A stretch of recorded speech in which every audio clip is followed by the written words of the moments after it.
me.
Hello, Willie.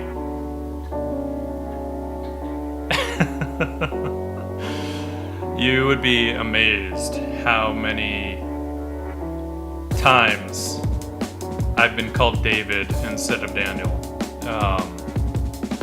I mean, even times where I've literally introduced myself. Hey, I'm Daniel. They're like, hi, David. I'm like, I didn't say David. So don't worry, not the first time, won't be the last. How you doing?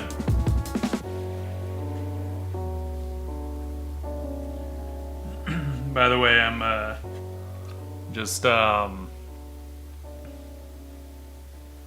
of jotting down ideas. Like, you know, I haven't really done much for Inktober in the last couple of years. Did partly because I had participated a lot for like 4 or 5 years, and the last couple of years I wasn't as into it. But I kind of want to do some larger ink pieces, you know, because I have all this really nice watercolor paper. It's like 22 by 30 inches. So I don't know. I've been wanting to do some larger stuff for a little while. So I thought maybe I would try jotting down some ideas for that.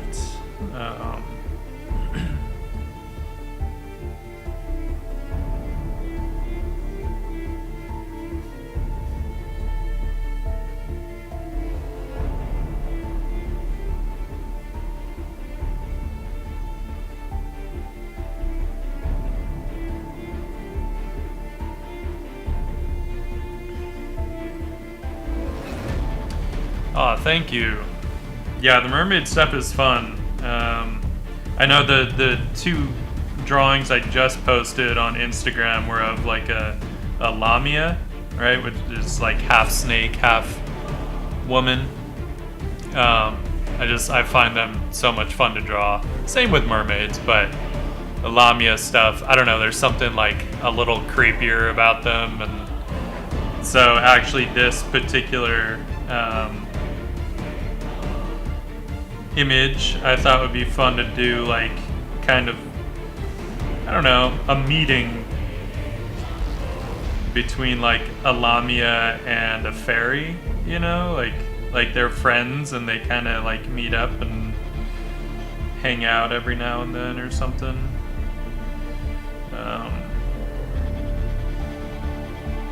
Lamia doesn't have to be in the water, but in this case I want her to be.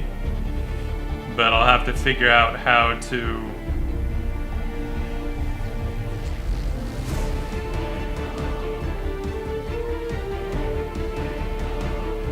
like show that half snake part, I guess.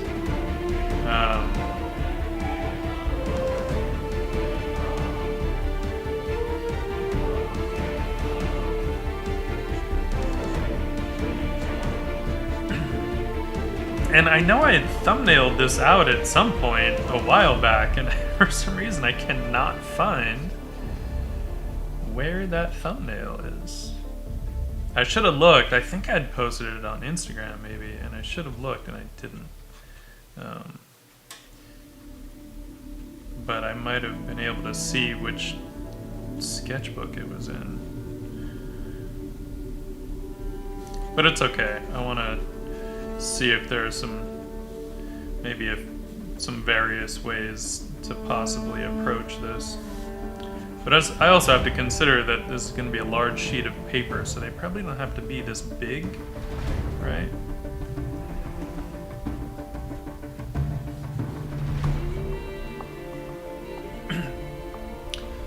Hello, Trocaire.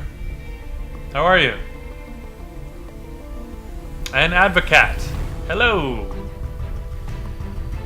Right, you guys are joining in for some ink thumbnail fun. I was telling Willie that I'm kind of wanting to plan out one or two like larger pieces to do for Inktober, because I've been wanting to do some larger pieces for a while.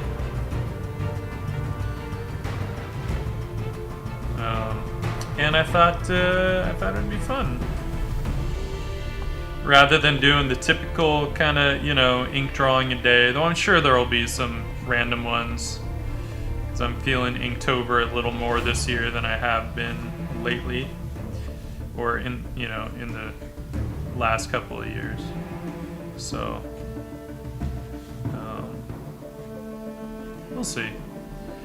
Some of it obviously depends on how work goes. It's been a little crazy, so it doesn't always leave me with a ton of, you know, energy at the end of the day. But we can try.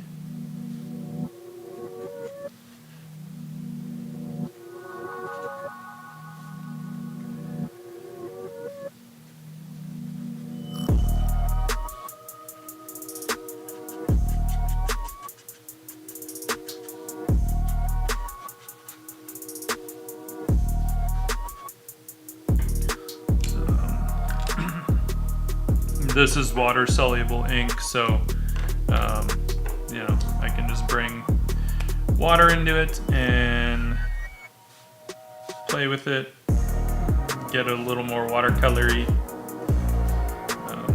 I have another pen that has more like waterproof ink if I want that,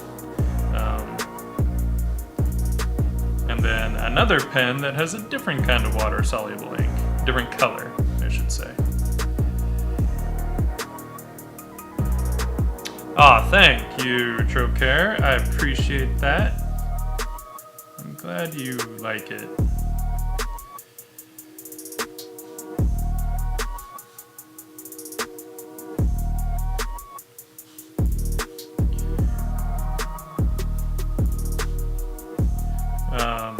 Yeah, so with this particular one, I just thought it would be fun to do this. Like, it's kind of an image or a story or whatever that I've been kicking around in my head a bit. But this like fairy and this lamia meeting up, right? And I sometimes think of like fairies as maybe being human size, or they could be human size, and I tend to think of like pixies as being really little. I don't know if there's an actual distinction anywhere, but that's my distinction. Maybe it just depends on the story too, you know?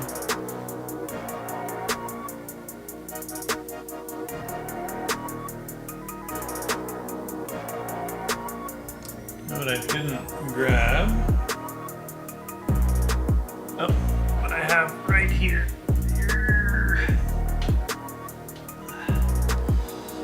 Just paper towel, because sometimes I need to clean a little bit of ink off the water brush.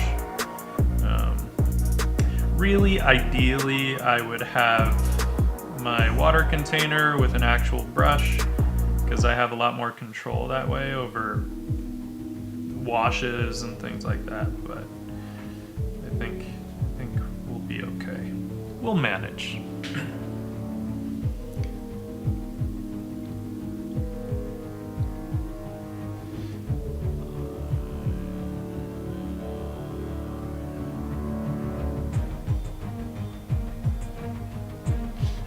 I have not tried the Daler Rowney inks.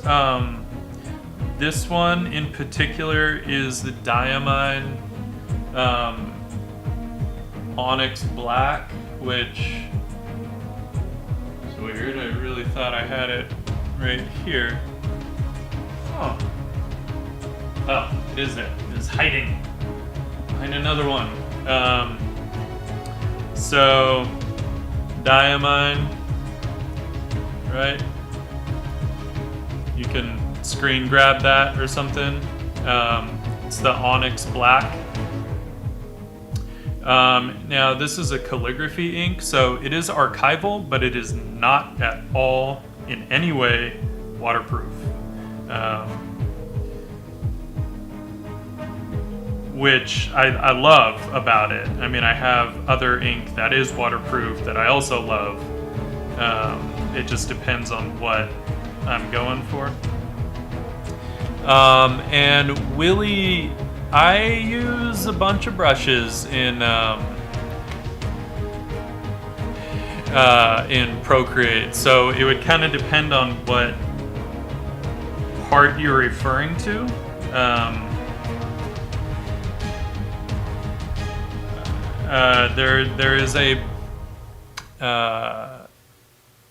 There's a brush that I use a lot that's actually kind of one of my own brushes that I brought in from Photoshop and then just sort of tweaked to work better in Procreate.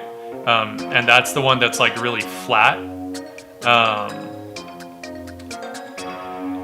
Because I tend to use a lot of flat brushes when I'm like oil painting or something. So I just like that. It's kind of how my mind works, I guess, is with those flat brushes to be able to chisel out shapes. But then I'll also use some of the brushes from the Max Gouache pack, or the Gouache Max pack, I think it's called, from Max Ulichny, because he makes fantastic brushes. I would highly recommend his brushes, checking them out. I also use, damn it, what's it called? It's the girl's name. Something Oval Sketch. I can't remember her name. But I like the brush for like literally sketching things out. So, wow, I don't remember. Is it Sarah or something? So yeah, I mean there are a bunch, and sometimes it also just depends on the effect that I'm trying to get at that time. So sometimes I'll just kind of go through brushes, or I know my brush library enough, you know. So sometimes the brushes get very specific, but I would say overall, a lot of my stuff is painted up with my own like kind of flat calligraphic brush. But yeah, there are a few that I switch between in Procreate, but only a handful. I know some people have asked in the past, you know, if I could put my brushes out somewhere, but the reality is most of them I have gotten from other people's packs, and so I can't really sell them. Most I can do is just recommend those different packs to people. Even if I've tweaked them a bit, but they are not my brushes, so I can't really like put them out there. But like I say, the Max packs, man, Max Ulichny, he really does some beautiful Procreate brushes. And he puts a lot of time and energy into those things, and he does a very good job. So absolutely worth it. Worth dropping the money on those.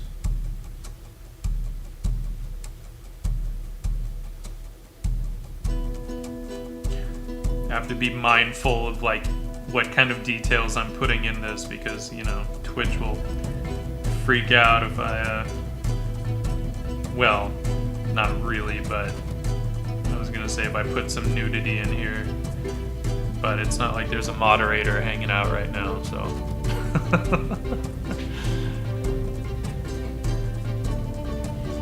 Oh, I haven't checked his out. It's tough because like sometimes I'm hesitant. If I have brushes that I really like, I'm hesitant to look at new ones because I have to think of like why do I want more brushes, you know? I think depending on the look that you're going for with Procreate or Photoshop, like you really don't need that many brushes. The book with me and different artists, which one? There were two. Victor, what's up, dude? How you doing, man? Willie, there were two books. There was a mermaid one through the Art Order, which was Beneath the Waves, I believe. And then there's hardcover 2, which is through Corette editions that Spiridon put together, which is all the like explicit, like sexually explicit art.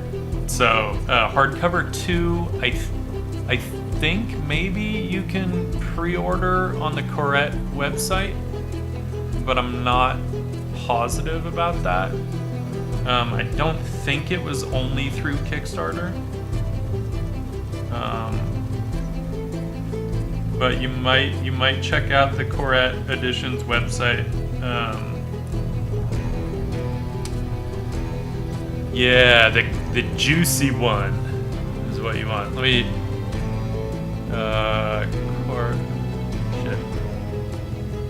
Corette. Is it just Corette.com? Let's see.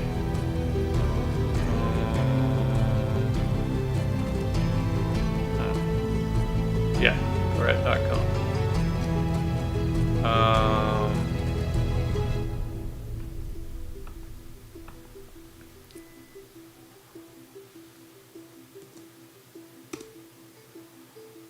There you go. You can check them out and see if it's. Of course, you can switch it over to English unless you speak French, in which case, cool. But you can see if hardcover 2 is anywhere on there. I'm not sure if it is.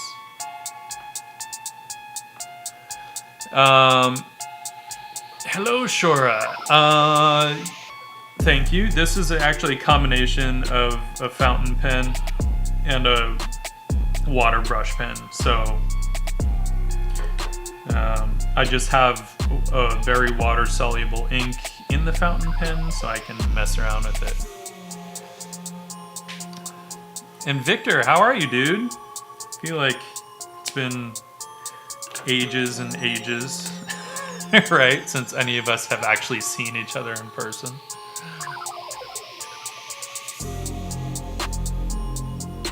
This is a Pilot Custom 912, by the way. It is one of my expensive fountain pens, but what can I say? It will last me a lifetime, so I think it's a worthwhile investment, and I absolutely love them. I also have a Pilot Ilabo, or a Namiki, or Falcon, depending on which country you're in. In the US, it's called the Pilot Ilabo. This one has a modified Falcon nib, so it has a lot more spring and flex to it, and it has a finer line. But I also have a second Pilot Ilabo that's just the standard nib. Still has some flex, but not as much as the modified one. But this one has a different kind of ink. So, in case you're wondering why the hell I have like literally, I don't even want to say, probably like $600 worth of fountain pens right there. But because they each have a different ink, and there are times that I want to use the inks with each other, and if you have to stop and sit there and clean out your pen just to switch the ink for a little spot, it, like, process-wise, it just doesn't work. And like I said, they will literally last my entire life. So if you think about it, $600 across your lifetime, less than, hopefully less than a quarter of a penny a day. I don't know, I didn't do the math, I'm assuming, because that's really not that much. Well, that could be a lot. I'm not going to do the math. I'm an artist, I'm not a mathematician.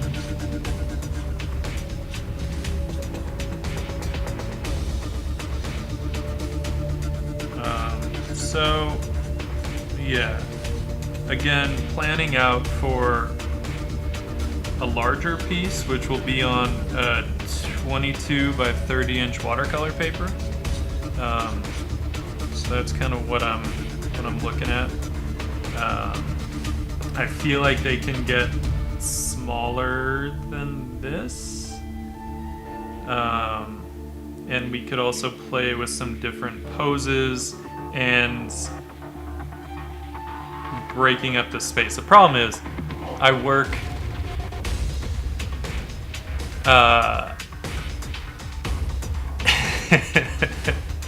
It is a good motivation to live longer. So I work doing, helping to design movie posters and stuff, and sometimes that composition will just unconsciously sneak into what I do, right? So of course, I left room at the top for like a title treatment, right? Which is a natural kind of thing for me to do. I've been a sketch artist and illustrator doing video game covers and movie posters and TV posters now for, I'm getting into the end of my 13th year doing it. So some of that stuff gets pretty ingrained sometimes, and I have to remind myself that, wait, I don't have to put a title treatment in here, so I can compose things a little different if I want. Though it's not like I'm gonna push them way up to the top, but what I can do, I think, at least is, and one of the things I do kind of want to play with, one, let's make her smaller.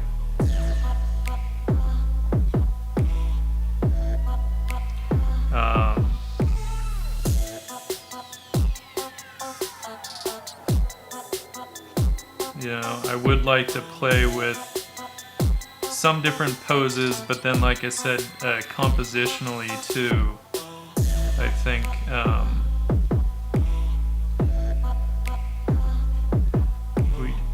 I'd like to bring the Lamia up a little higher. And there are a few ways we could play with that, because, I was thinking it would be fun to have, be able to see under the water a bit, too. So, I mean, she can be...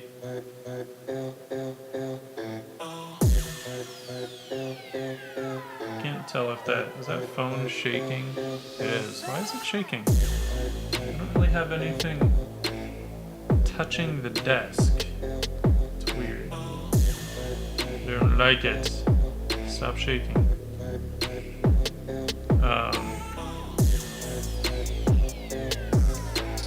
Anyway,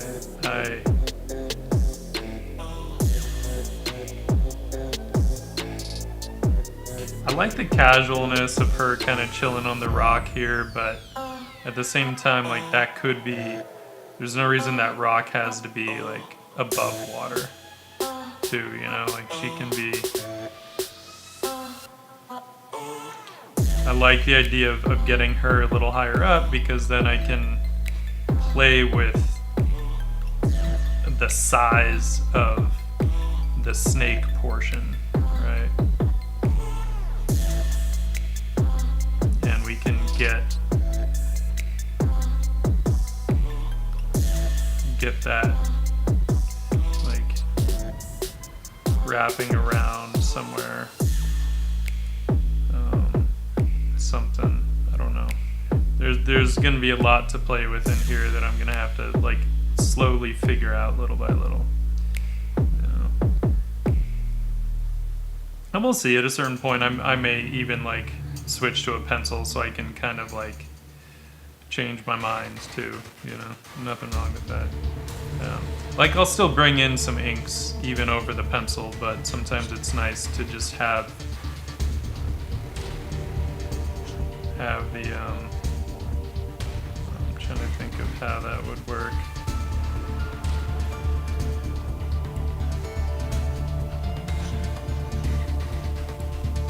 It's nice to have the option, you know, to like flesh out the composition a little more before dropping the inks on. Otherwise, because what if you like a good portion of it, but then another part you're like, oh man, I should have done this instead, and you can't really go back and change it, you got to redraw it. But this can just be a way to quickly kind of play around with some ideas. Just throw some different ideas down and then start to refine, right? Plus, this is also a great way for anyone that wants to kind of get more comfortable drawing directly in pen. Like thumbnails are always kind of the way that I recommend people sort of get into it.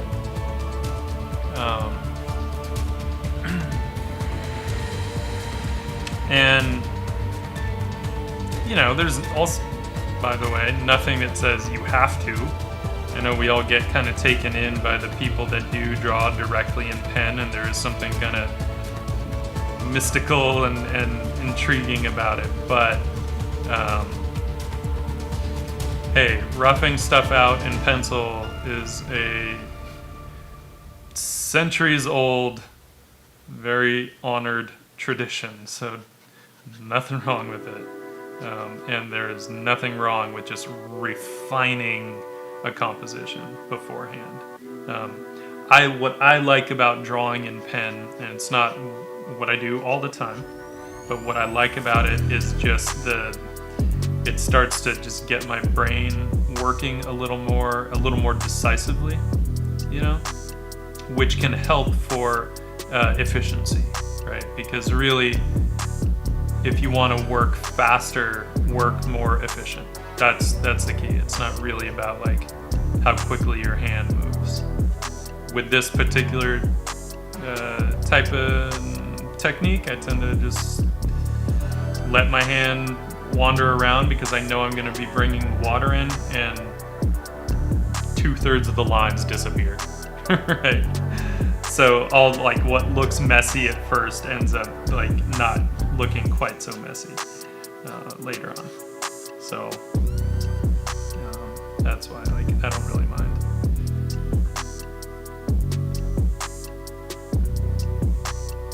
Not entirely sure what kind of background I would want. There's something nice about like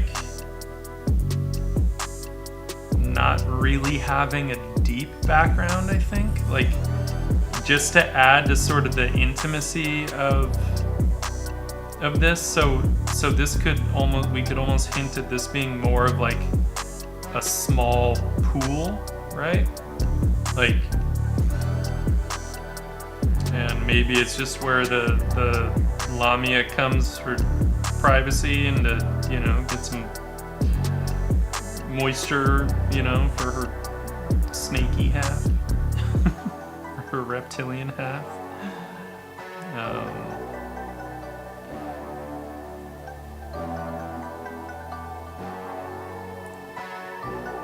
And she and the fairy are pals, and so, you know, they like to meet up and hang out, and of course we'll have to get all kinds of like water foliage, right? Reeds and different algae and not seaweed because it's not the ocean. She is not a mermaid.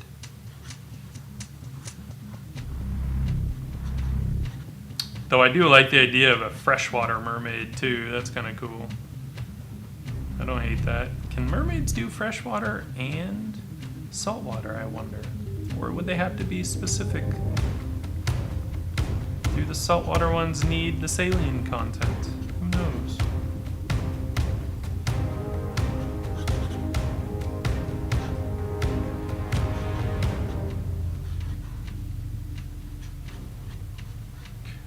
And by the way, I would say anyone that is at all interested in any of these pilot pens, look for the resin bodies. I think the metal bodies are a little overkill. Turn this a little. They're more expensive, and honestly, the resin bodies are, in my opinion, plenty heavy. Like, they have plenty of weight to them already. Don't really need them to be heavier. Let's get just a little bigger brush.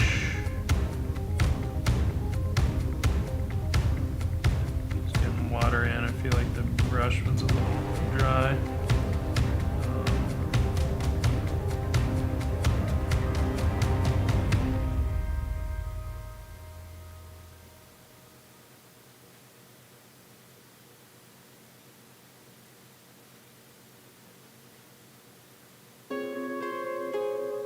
The customized nibs I got from nibs.com, by the way. But, so here's the kind of shitty thing. When I got my custom Elabo nib, at the time, Pilot was selling the nibs individually. So you could get a nib, basically a replacement nib, without the pen, right? So I had already gotten the Pilot Elabo. Then I discovered nibs.com and saw that I could get just a nib, so I didn't have to buy a whole new pen, which would have been more expensive, right? So I was able to get just the nib. But since then, Pilot has stopped selling the nibs individually, so if you want one with a custom nib, you would have to get the whole thing through nibs.com, and it's more expensive than it used to be, which kind of sucks. So what I said was like a $600 collection is actually a bit more than that now. The pens are awesome, and that Spencerian modification on the nib is amazing, but it is only for advanced users. I would not recommend it if you don't do a lot of fountain pen drawing or like drawing with steel nibs.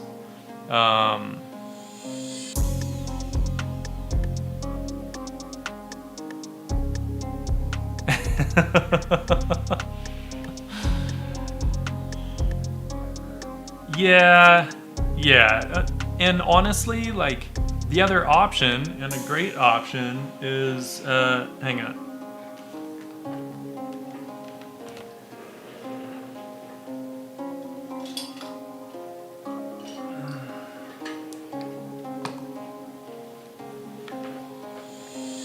So, you know, there's no reason that you have to spend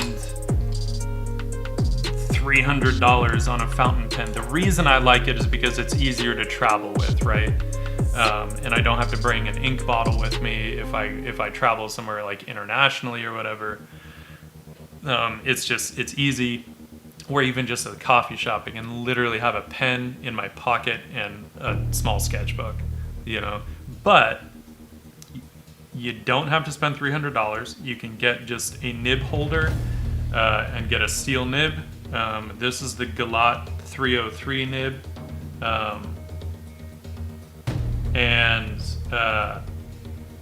I love this nib. It has a ton of flex. I mean, I'm like barely pushing, and that thing flexes like crazy, right? I love it. So you can get just a nib holder, any kind of nib holder. Now these are from inkslingerpens.com. Dan over there makes really beautiful pens. He has been kind enough to hook me up with some nice ones. And some custom ones. He also makes these clutches, which are for a 3 or 5 millimeter lead or a crow quill nib, which is awesome. So these things are pretty cool. The crow quills. This is a walnut burl. He's a woodworker, by the way, 6th generation woodworker. So he makes all of these by hand. And personally, I think they're very reasonably priced. They'll be like $60 maybe for a handmade nib holder, which is awesome.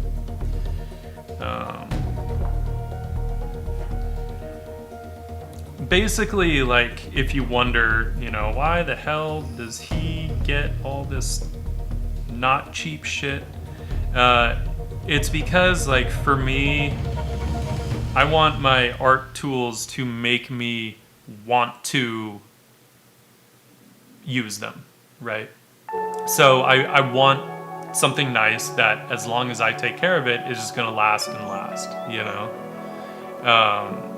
And yeah, so this one was the first one that he had sent me, and he had a few in stock, and he sent me pictures, and it's like, which one do you like?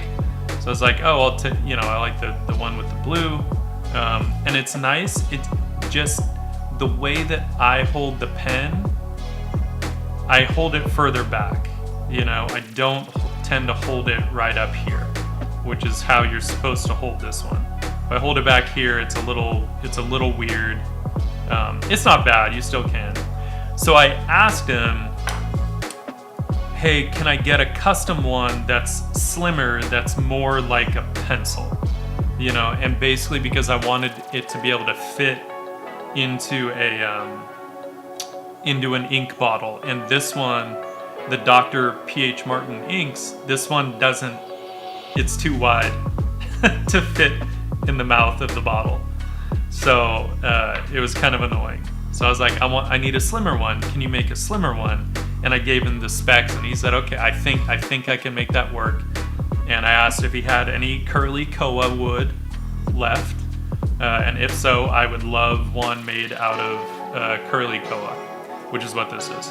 And he did, because he also works in the Gibson Guitars custom shop, right? So he does some like custom guitar stuff, and so he had some koa wood left from the Gibson shop. So he made me that nib holder from the koa wood, which is super dope. Alright, just trying to get more water in the brush here. And yeah, so for me, you know, I just feel like what's the point of buying something cheaper if it doesn't make you want to use it, right? Because art, it's all about mileage. Like, we have to just do this stuff and do it and do it and do it. And so, like, we need tools that make us really want to use it, because it's hard enough to, especially early on, to just keep doing this stuff every day. I mean, for me now, it's like a habit or maybe an addiction. I'm not sure. I get antsy and I get like some anxiety. Siri, I didn't ask for Siri. I start to get like anxious if I go too long without drawing. Like I have to, gotta do art. Got to.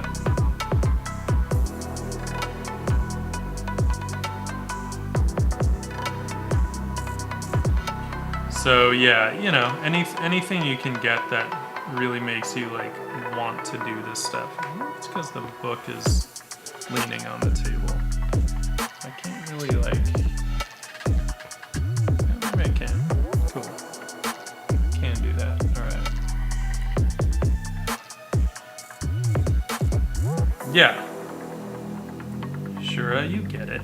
I mean, nice pens make such a difference.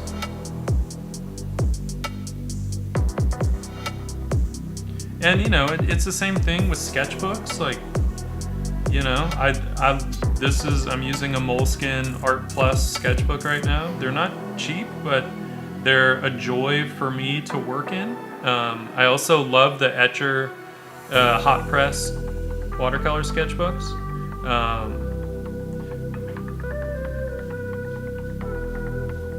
I don't always want to work with the watercolor paper for stuff like this, but I do love those books.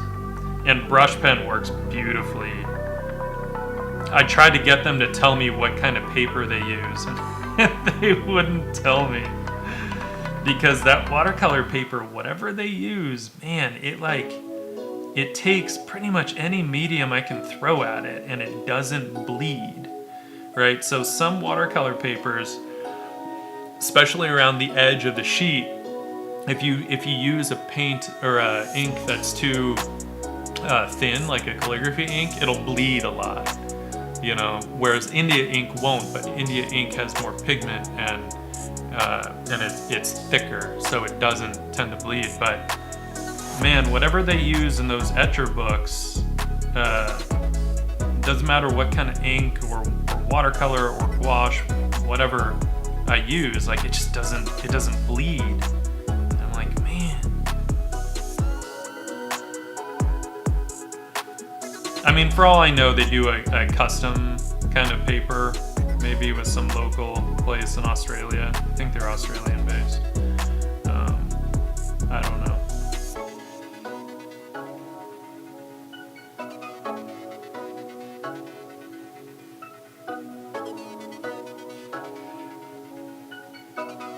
So I told them then they at least need to start making larger books, because I would love to be able to do some larger finished pieces, because they only make an A4 book, and I would love like an A3 at least, or just start selling that paper in individual sheets. You know, like it really is a very nice paper to work on.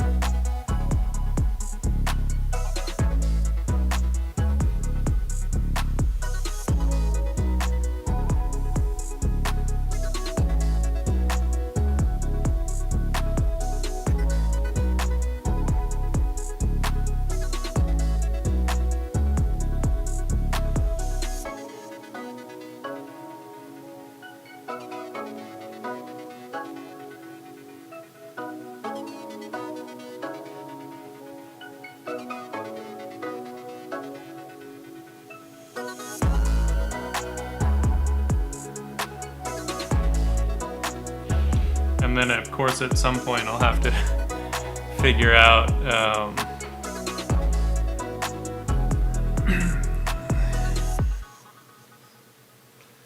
yeah, man, I'm in the process of building a new PC, right? Switching back to PC from Mac. I think I've switched back and forth like 5 or 6 times over the years, but at this point I want a more powerful machine that for a Mac would push me up. Like I would have to get like an iMac Pro for the power that I want. And those things are just overpriced, right? They base price is like $5,000, and the amount that you get for $5,000 like I can build a PC that's literally twice as fast for $5,000.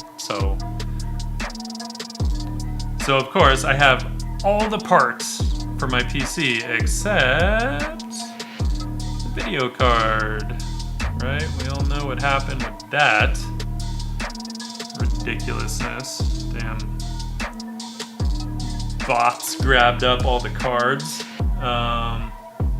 Hang on, I need a pencil real quick.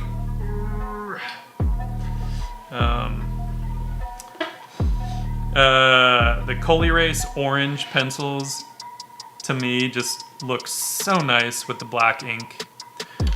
And we're getting into October, so the color scheme works. Yeah, except that now, like, when you get into those higher end components, like, they're a lot more complex than they used to be. Like, it used to be so easy to build, and now you know, everything needs a heat sink, and everything needs, like, crazy cooling, and all this stuff. It's like, oh, all right. But luckily, my buddy's coming over to Arthur Kell. We all know Arthur Kell. Lennis, how you doing? We're just working on some thumbnails here. This is in the Moleskine Art Plus sketchbook, the A4 size. So I want to do some larger ink pieces for Inktober this year. Like maybe a couple of larger ones on 22 by 30-inch watercolor paper. So I'm just sort of planning out something. That's all I've got planned for tonight for this stream is just thumbnailing. So, all right. Let's get a little more. Let's see. I have no idea if you guys will be able to see, but it's cool. We can draw a little bit darker, maybe.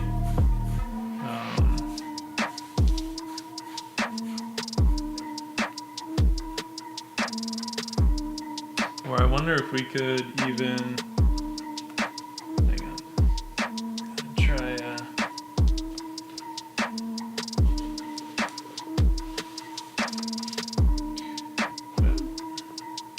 knock everything off the desk if I'm not careful. There we go. So, because there's a part of the frame that's cropped off on stream, but so all I did was put a white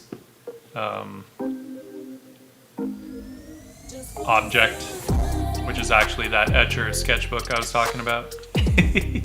And that helps do a proper like white balance so that you guys can actually see what the hell I'm drawing. So the other thing I'm thinking of with these pieces, or like other than the actual like story of this fairy and this lamia like hanging out, but I am thinking a lot of like Arthur Rackham art.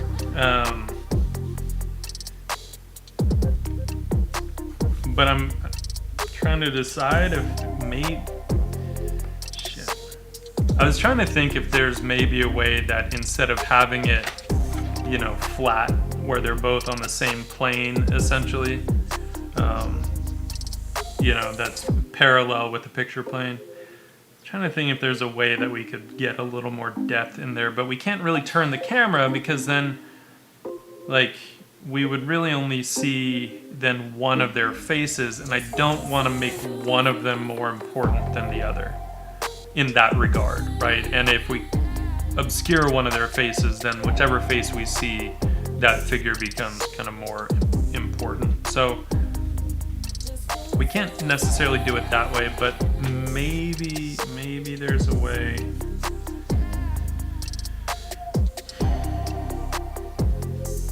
That we could play with like the lamia, you know, because she's got that serpent body.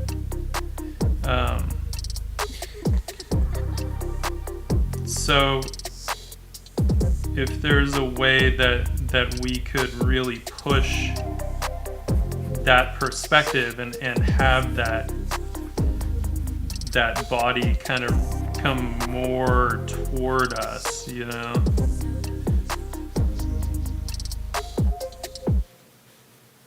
Under the water.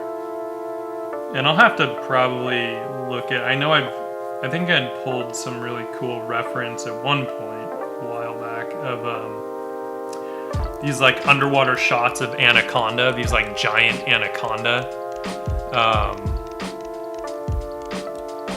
and underwater, all coiled up, and they're so cool looking.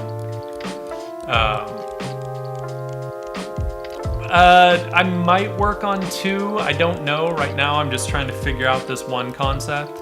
And Willie, no, I'm not going to finish them in Procreate. These are going to be giant ink drawings, or giant for me. 22 by 30 inches is much larger than I tend to draw. So yeah, I won't, these are not meant to be full paintings. Shit. This would almost actually put them on like much more equal plane. So we could have her looking up a bit more. I mean, you know, I could paint them up in Procreate, but I don't really know what that would buy me other than just painting them up for the sake of it, you know? These I'm really envisioning as just big, original inks.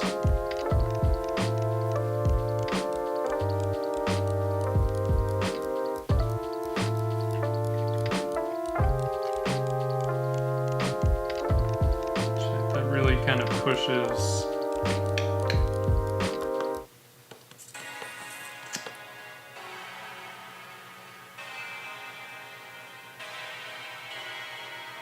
You know, the other thing we could do, I think I need an eraser.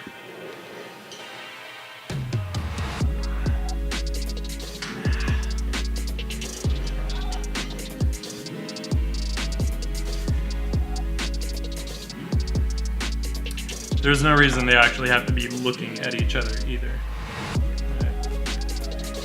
Because we're not always staring at each other when we talk, right? So, and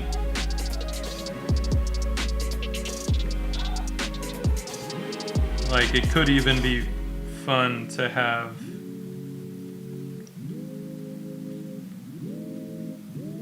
her kind of looking off somewhere.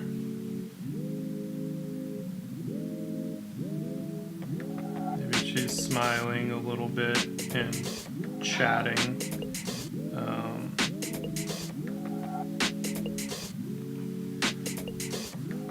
Which could allow us to actually play with a little more depth, where they don't have to be completely on the same plane, you know? And maybe the fairy is over here.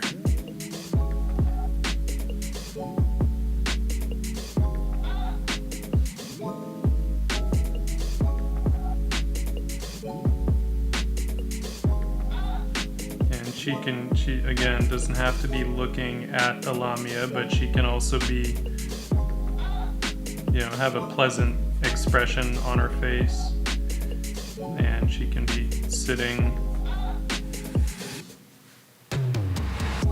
nice and casual, so we see that they're like comfortable with each other. I'll have to get her wings. I'll have to figure that out.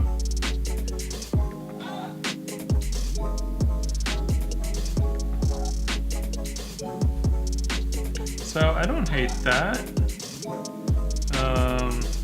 Again, I'd have to figure out.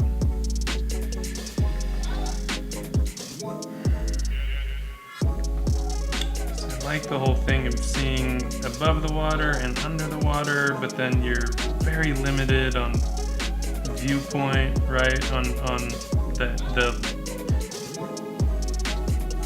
basically the water has to be eye level.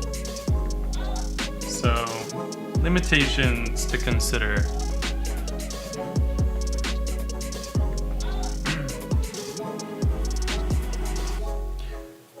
Plus, man. So the other challenge that I have to think about is, like, initially I was thinking, oh, I would love to actually do these larger pieces on the live stream.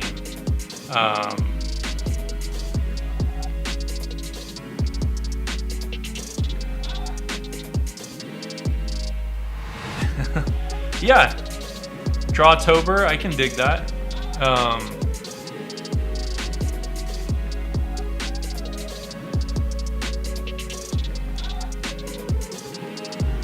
Why not? Especially if you want to just kind of like, for anyone that wants to extricate themselves from all the drama,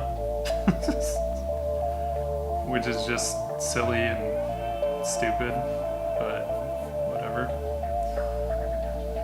So I was considering, like, I would love to do these like finished drawings on stream. The problem is, because Twitch is so twitchy, as is YouTube, around any kind of nudity, then I'm like, all right, well then do I want to have to try and give them clothing, or do I want to have to try and strategically censor? I mean, I could, you know, and there are plenty of ways to do that without making it feel forced, you know? It is something that I have to then strongly consider. And is that, like, at a certain point, I just have to make sure that any choice I make is in order to make the image better, and not just to capitulate to, you know, some misplaced Puritanism. Not to put too fine a point on it. Really, Daniel, how do you feel?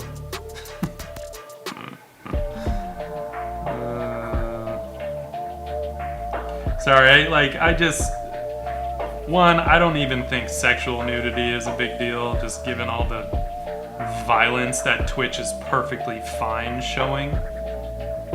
You know, and I'm like, really? But you can't figure out just very simple wording to say, like, this kind of nudity is okay, like, in art on the stream. It's literally that simple. Just say, like, you know, non-sexually explicit nudity in art is okay. But according to them, we just haven't found the right way to differentiate between, you know, what nudity might be okay and what nudity isn't. And I'm like, dude, I just solved it for you in like 10 seconds. It's not that big of a deal. Not that hard. So anyway, whatever.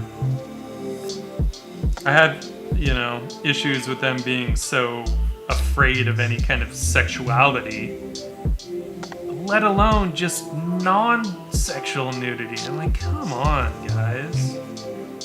You know that people stream, like, GTA, right? You're like, come on. You can literally, like, get a hooker and then kill her and get your money back. Like, you think anything I draw is gonna be worse than that? No, I don't think so, because it's not interactive. So, whatever. Whatevs. Alright, so I do like this kind of thing of that serpent body, like, sort of coming toward us, and then going back here, and then maybe, I don't know, snakes coil up in all kinds of crazy ways, right?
Yeah, my feeling generally is just like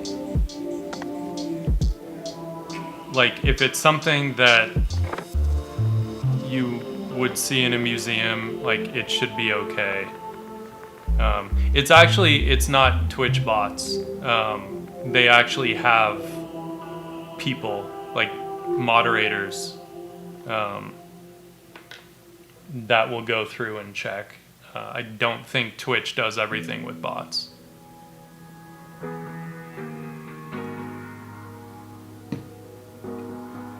Yeah, honestly, like my banner on Twitch has some nudity. I didn't even think about it until recently, but I'm like, whatever. They haven't said anything in like 2 or 3 years, so I'm not changing it. So, again, my guess is, because I am almost positive that with that kind of stuff, it is actual people going through. And I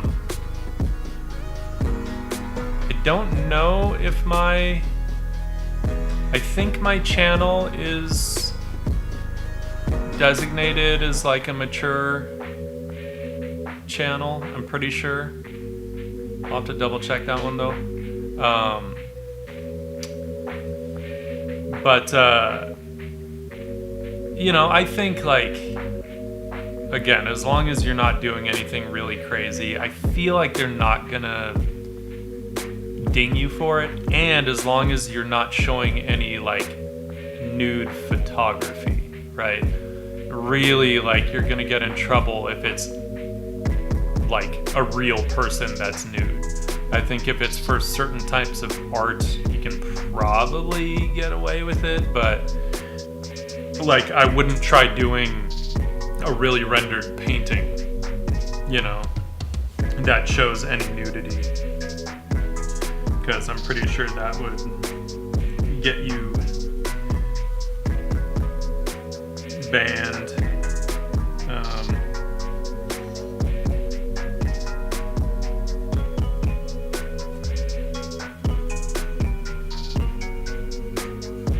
Still, I want some stuff in the foreground because I just feel like,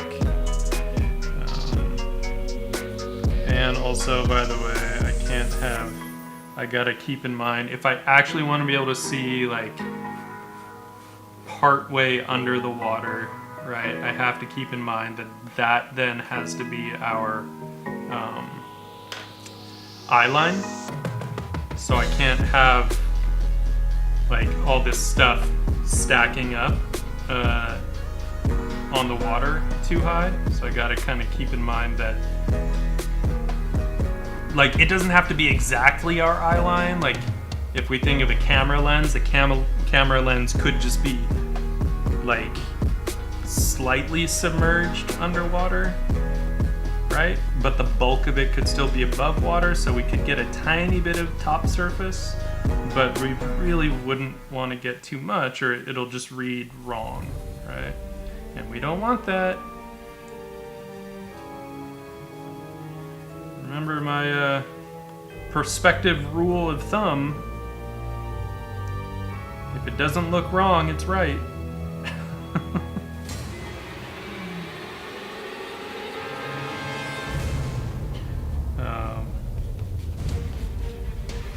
Okay, so I still want our, like,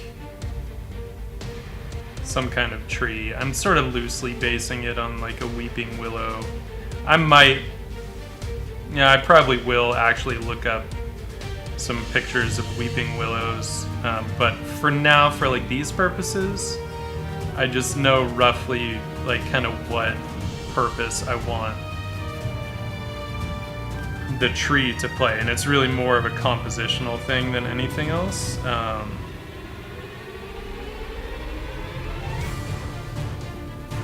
And it helps sort of like make the whole thing feel more secluded, right?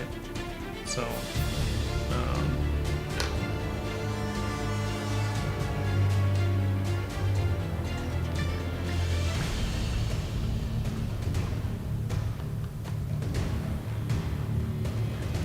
you know, I'm trying to remember if I have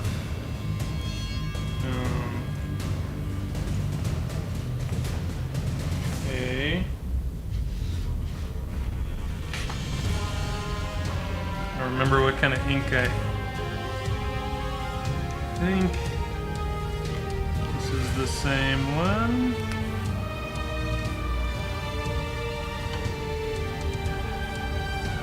Okay, good.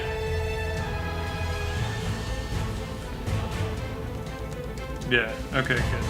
Sweet. Doesn't work great on that paper, but it should work fine on this. So I'm pretty sure this is the diamine, because then this one is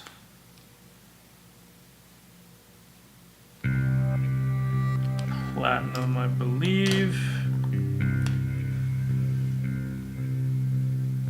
which is not water soluble. Okay, good. All cleared up. So switching to the Kaime natural hair brush pen. Kaime. It's my favorite brush pen.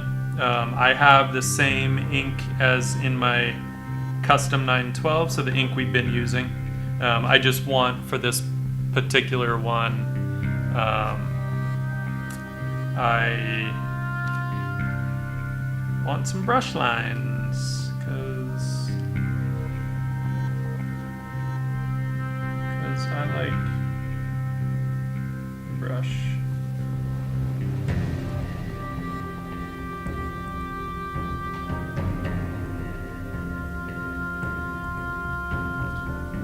And with the diamine, we have the option to bring water in if we want.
I don't really know why I'm doing all this sort of detail right now. It's probably going to mostly get obliterated,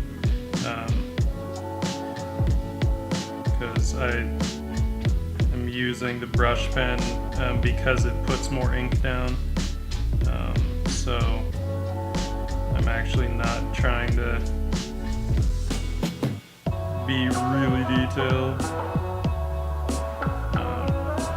I can always come back in, you know, after I bring the water in, if I want to kind of reinforce some details.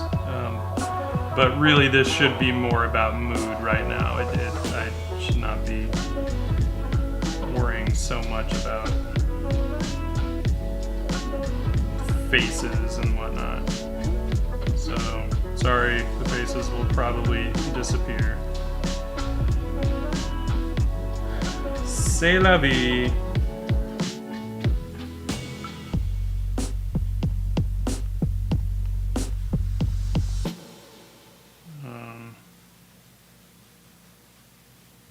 Right, our water line.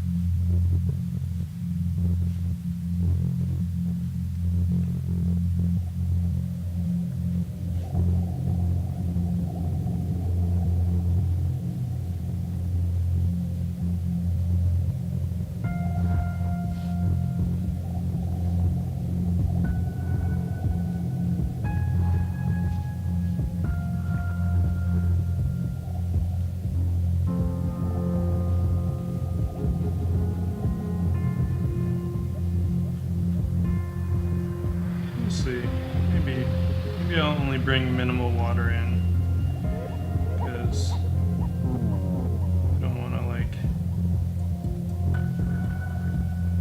totally obliterate our brush marks, right? Brush pen marks, I should say.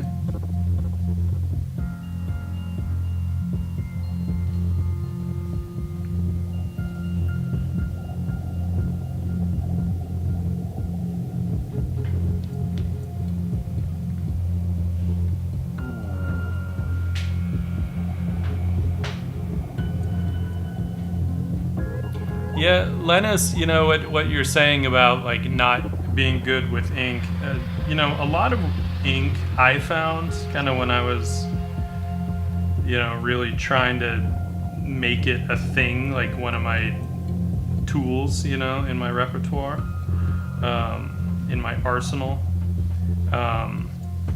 was just like giving myself permission to do whatever I wanted, really. You know, it's like there is no right or wrong way to do it or to use a certain tool. The only thing you have to keep in mind is like if you use something in a certain way, are you going to ruin it? You know, I mean, there are artists that will, you know, ruin multiple brushes per painting, but it's okay because they're selling the paintings for $200,000. So who cares if you ruin a few brushes, you know? By the way, I want my frame.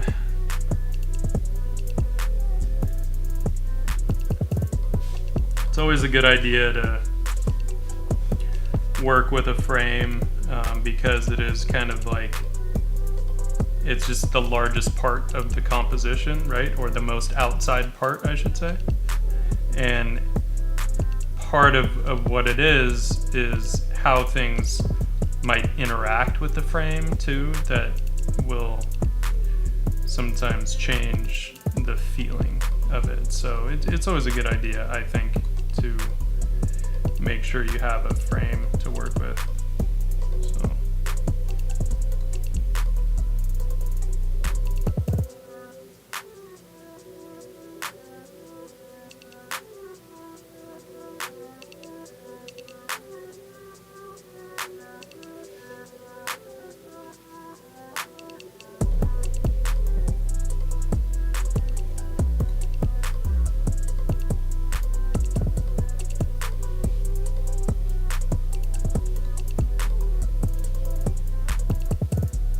I might also switch to the Etcher book after this,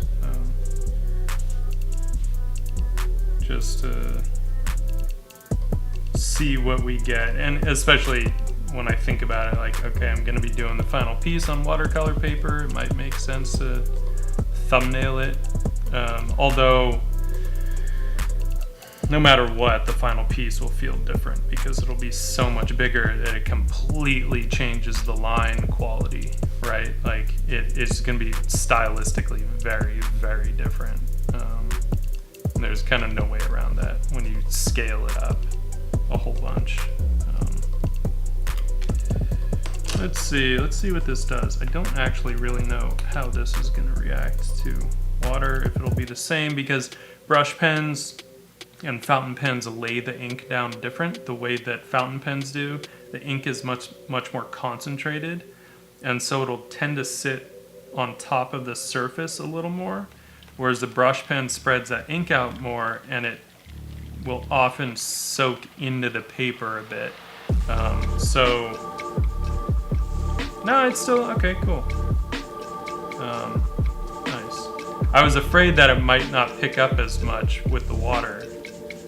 And I was really hoping that it would, because I wanted a much stronger value definition. So, cool. We're all good.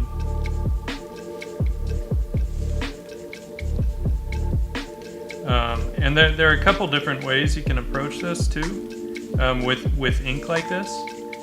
One of the things that I'll do sometimes, which I totally jacked from Nathan Fowkes, is I'll put a piece of like masking tape off to the side, and just with my brush pen or something, I'll just put some ink on the masking tape, and then with a brush with water dip into that and use it almost like a little palette. So then I can really like control how much ink is there if I want to. But for this stuff, I'm not being that particular, so it doesn't really matter. But you know, that's an option. Everything's an option, really.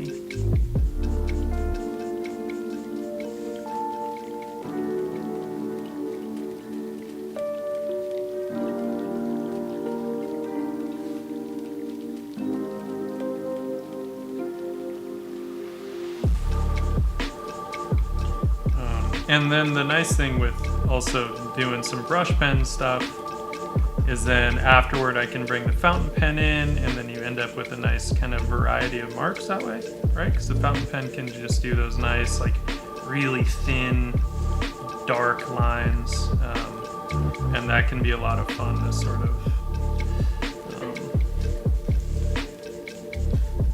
play with the mark making, I guess. So this is that water line, right, where our lens or whatever is dipping under. And I don't know that in the actual piece, like if I would have it,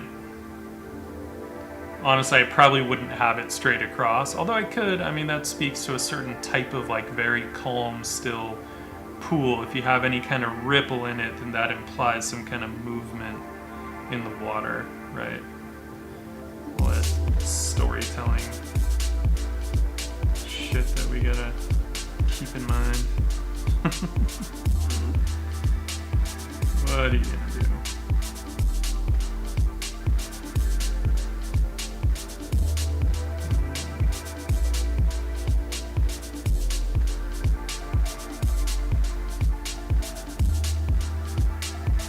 So this is almost just laying down an initial sort of idea of values, right?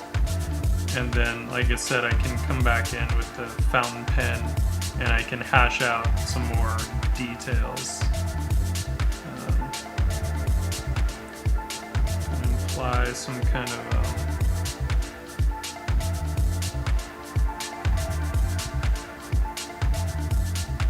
background or something behind them a little bit.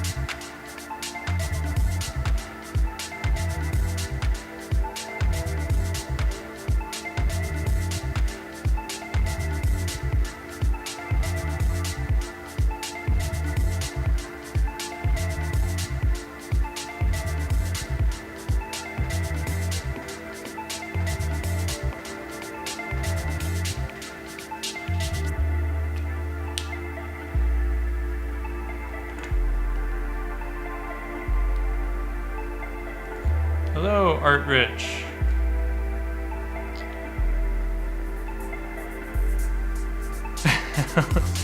You know, with Inktober, I feel like people tend to put a little too much pressure on themselves with it, as though like it's some official contest and there are rules, and if you don't obey the rules, then you don't win the prize, or who knows what. But it's not, right? It's purely for fun and for practice, and I think it's always good to remember that and not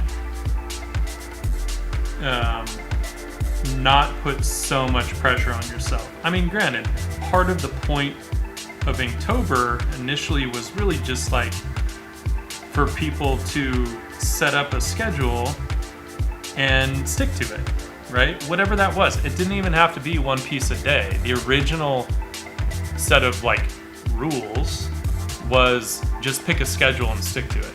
It could be one a week. It didn't really matter, you know? And then somewhere along the lines, you started having people like especially like some of the younger artists, I remember would like sometimes when they saw me start something in pencil and then finish it you know, with ink, they were like, you're cheating, that's against the rules, Inktober is supposed to be only ink and blah blah blah. And I'm like, dude, like, first of all, kid, shut up. Second of all, no, in the rules it even said like it's okay to start in pencil. It's just about getting an ink drawing at the end of it. So I was just like, oh my god, stop.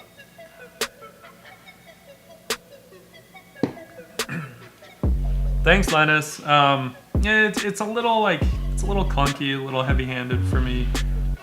I didn't think it through when I was putting the brush pen down. I should have, but like, whatever. We can play with this and see if we can at least like save something, salvage it with our fountain pen. You know, again, just getting that variety of marks in here. You know, I think sometimes can like add a little bit of depth, and because the final piece would end up looking so much different, right? Being much larger. I mean, this is like,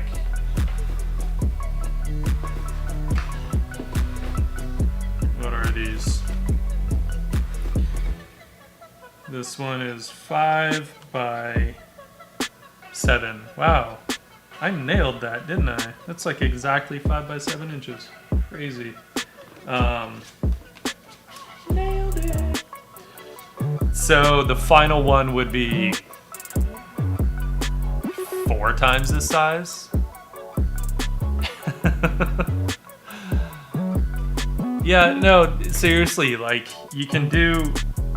I feel like over time they actually changed the rules or like took some of the stuff out that they used to say that to me actually gave a bit more freedom to it. Because I think now if you go on Inktober.com, doesn't it say that you're supposed to do like an ink drawing a day or something like that? Like it didn't used to say that. It used to just say pick a schedule, you know, like being a professional was about sticking to a schedule, and that's all it was. It was just like, I don't know, somewhere along the lines people started putting a lot more pressure onto it, and I think it was because you started to have people that had nothing else to do, so they could literally spend all day every day on ink drawings, and they would end up with these crazy detailed pieces, and everyone else is like, what the fuck, seriously? Shit. And then people started feeling like they had to do better and better and better, and it just became a whole thing that got out of hand, in my opinion. Because like, for any of us that, you know, I started participating in Inktober It was actually, I caught the tail end of Inktober 2013.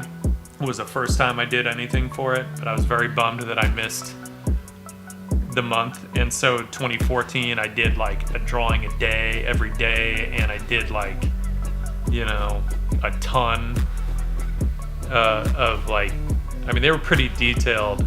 I think I might have, let me see. I might be able to link you to my 2014. I feel like it's on my ArtStation. I did a crazy like big compilation. Yeah.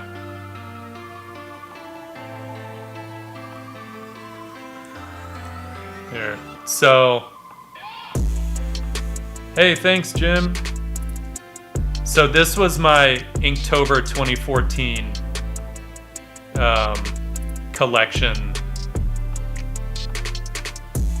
of drawings.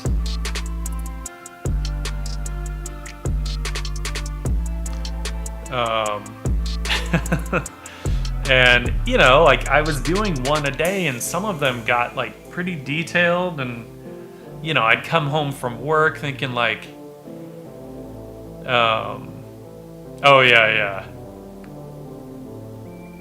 I was intentionally going more stylized though, because my natural inclination is not very stylized, and I wanted to kind of push that a bit. So I was using Inktober as a way to sort of play with some styles that I wasn't necessarily really comfortable with. And, you know, I had a lot of fun with it. Some were more successful than others, but that's okay. It's kind of what it's all about, right?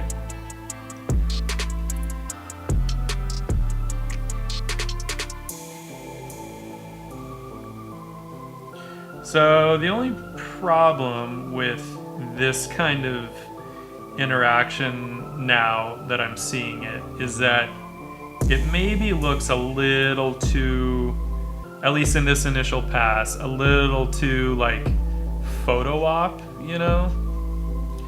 Like perfectly set up, and they're facing camera and blah blah blah. Like in that regard, I actually still like these setups more. So, and I might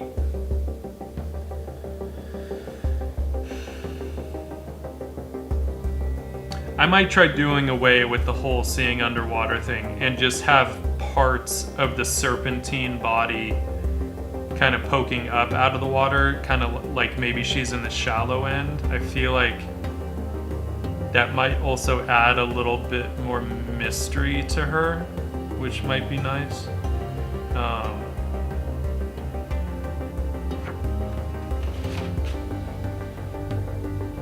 So we'll see.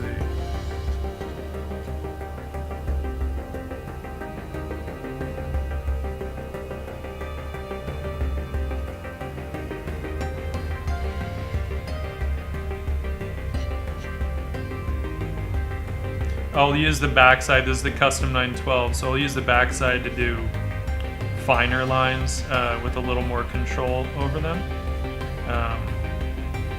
My Pilot Elabo, I can use the backside to get nice broad, sort of brushy looking marks. This one doesn't do that because the ball at the end of the nib kind of keeps it from working in that way, but that's okay.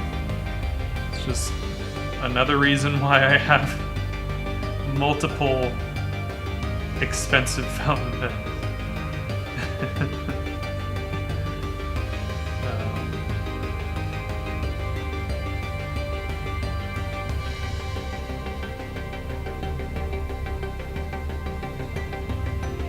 Yeah, and also the issue and the main reason. No, I didn't get. It was still ink. The color was a Copic marker, so it's still ink. It still counts. Inktober is not about black and white. Inktober is just about ink. Any ink you want. So Copic markers count as ink.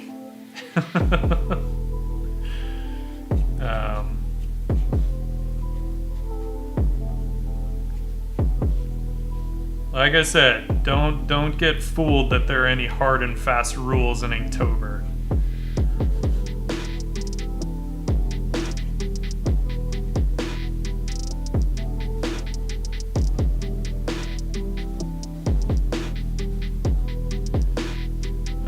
Oh, so Willie, the other reason, actually the main reason that I would do away with seeing part underwater is because the way that it limits our camera angle, you know?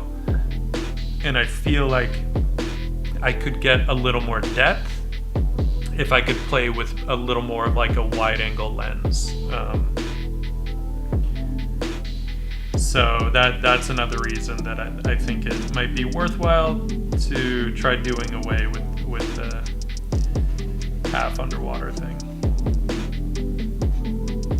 And her wings coming up there. Even though I know I'm not going to land on this, it's still, I think it's a good idea to kind of like, you know, finish it out in its own way. It's just a thumb, so whatever finishing it out means to you, but because sometimes you can get ideas along the way too, even if you don't use the whole thing. If you work through it and at least try and solve the problems that are in here and maybe make them a little better, then sometimes it can bring up other ideas. Sometimes it's just more about the satisfaction of like, okay, I solved that, it's fine for what it is, not gonna land on that one, but cool, move on. So I think it's, you know, it's worthwhile. It's rarely, unless you're in a time crunch, in which case sometimes you're like, nope, not working, abandon it, move on to the next one. You know, like I have to figure out a solution. That's more for work, not for fun. I don't want to put as many hard lines under the water. I kind of like having them above. It sort of reinforces the separation, I think. So, all right, well, it is what it is. We'll leave that one at that. Really quick, I do want to grab a water container, because I like the control that I have with that. As I warm up, I find myself wanting a little more control over everything. So hang on, I'll be right back.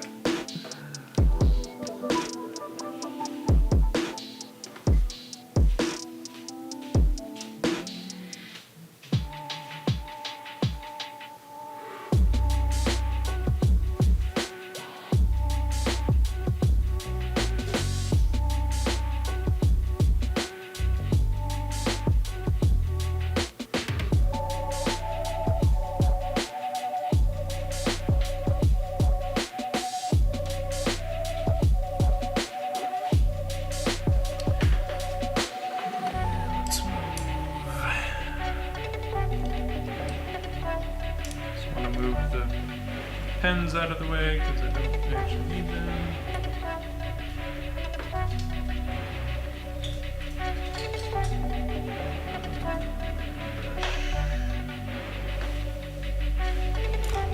Brush.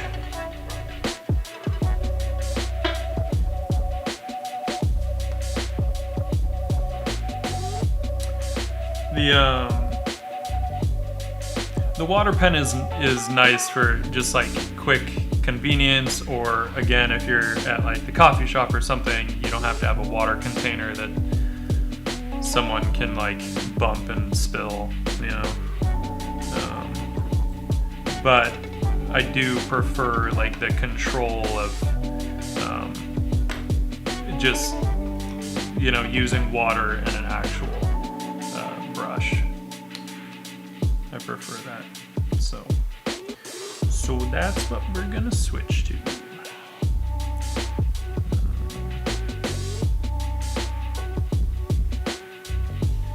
And the reason it gives me more control is because I can decide how much water is in the brush. Not to mention a sable brush is infinitely better than a cheap ass synthetic. So at least for control. And if you're like me, at a certain point, you want complete control over your inks, at least as much as you can get in such an organic medium.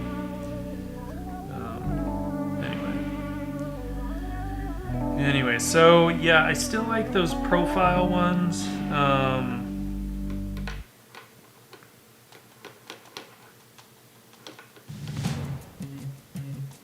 think I want to try one that's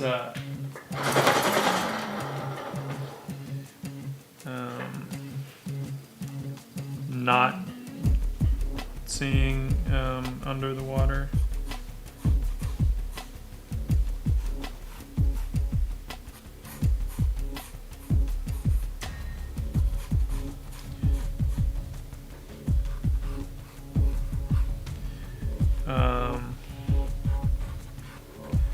And so the nice thing with not worrying about seeing under the water, I can play with the horizon line a lot more.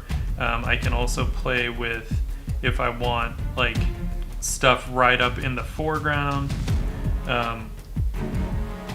You know, because, like, how I can't put a rock in front of the water. That wouldn't make any sense. It would start to feel like it was some kind of an aquarium. So in this case, the water always has to be the thing that's the most, that it, like, it's right up against the lens, so you can't get anything closer to the camera than the water. And that, again, is kind of limiting.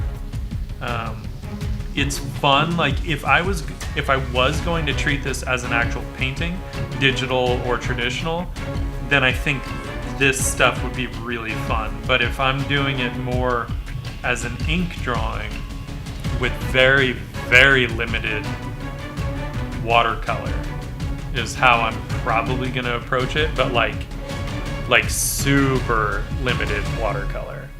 I don't know if I have something that is a good example of that. I might. I mean, I know I do, I just don't know if I have anything online that's a good example of, like, what I have in mind.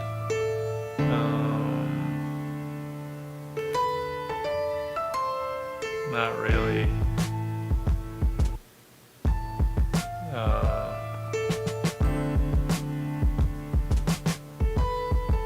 Yeah, I don't think I do. Oh well, that's okay.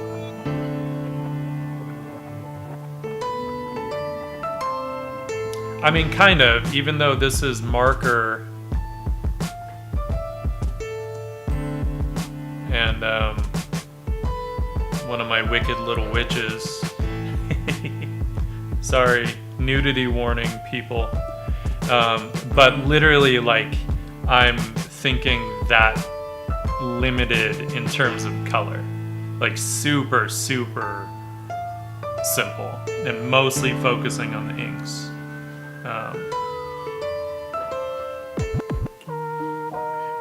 Whereas if I was gonna fully render this and paint it up, I think all the underwater stuff would be a lot of fun. I don't really think it buys me too much, though, just from a narrative standpoint. It's more of like a kind of a fun, clever sort of thing, I think.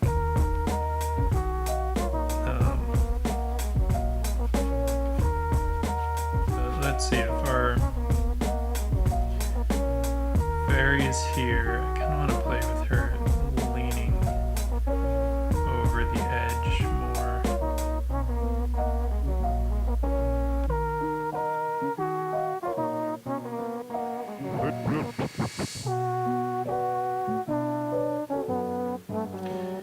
Because I think my original idea with this was actually more of a first encounter, so I may still do that.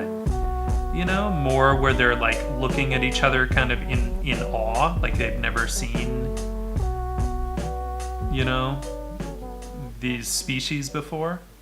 Because I don't know, there's something kind of fun about that. About these like creatures discovering a larger world. I kind of like that. And by the way, I don't think Inktober will pass without me doing at least a couple of Wicked Little Witches, because they're sort of one of my Inktober traditions, which actually started out because of how pure Inktober tends to be.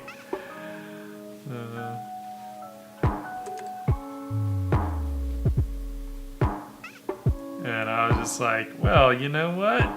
You know what I'm gonna do with your hashtag? Naughty witches in lingerie. Because why not? We all need a little naughtiness in our lives, right? Otherwise, what are we doing?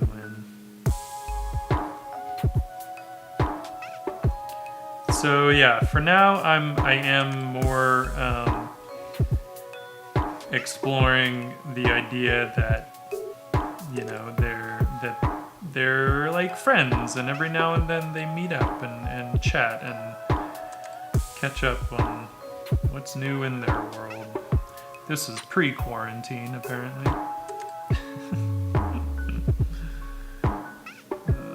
Damn quarantine. I'm over it. Mind you, I love working from home. I love the time it affords me. I love being able to do more of this stuff. What I don't love is not being able to go anywhere. You know, it's like when you work really hard during the week, is like one of the things that my girlfriend and I loved doing was like, you know, Saturday date nights and just going out to a nice place to get really good food and good drinks. And even though we're both very good cooks and we make delicious food, you know, you get tired of your own food after a while. And, you know, so we miss that. And that kind of stuff is also good for a relationship. So, yeah. Quarantine, over it. Never mind fucking no vacation when you work so damn hard. I mean, like, yeah, we could take time off of work, but can't go anywhere. Right?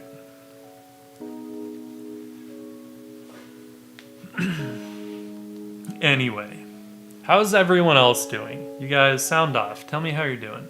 I want to know.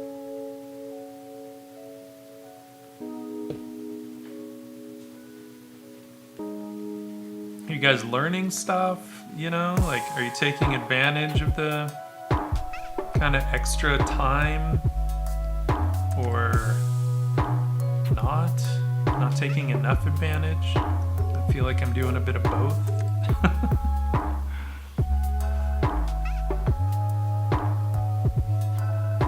So then, let's see, I'll play with...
Yeah, painting that takes some practice. If you haven't already, I would recommend starting with a limited palette when painting. Although I'm assuming you're doing it digitally. It's a little harder.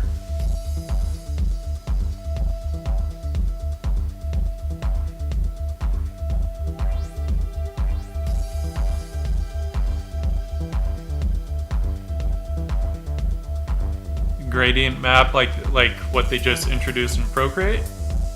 You're doing digital, yeah. And Willie, I'm assuming you're probably doing digital too, right? Given you were asking me about Procreate. A little harder to work in a limited palette digitally.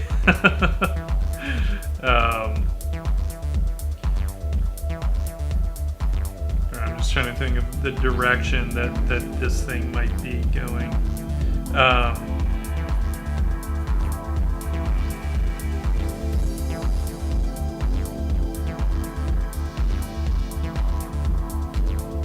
But the nice thing with digital, if your colors are getting muddy, you know, you can play with throwing a color layer over the top and sort of nudging them one way or another to try and clean them up. It's not easy. Digital, like if you're learning color and you're learning to paint digitally, it's a lot at your disposal, right? The benefit of painting traditional is that you can give yourself a limited palette, and if you choose the colors properly, they will always like work together, right? They'll always unify, and so there are ways that you can learn color in that regard that simplify the process.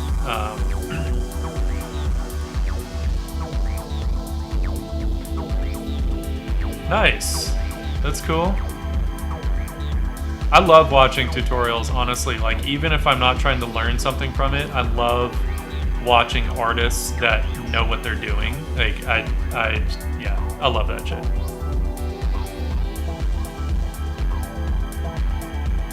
Okay. No, I mean, that's a great way. Like, value is kind of everything.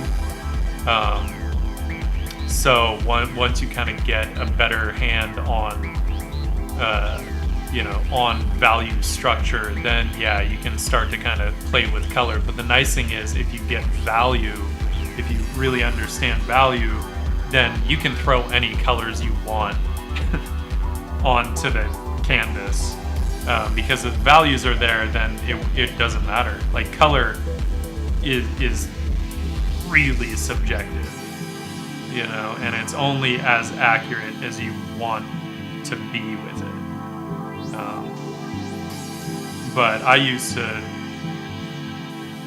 paint with all kinds of crazy colors, like when I would do more oil painting.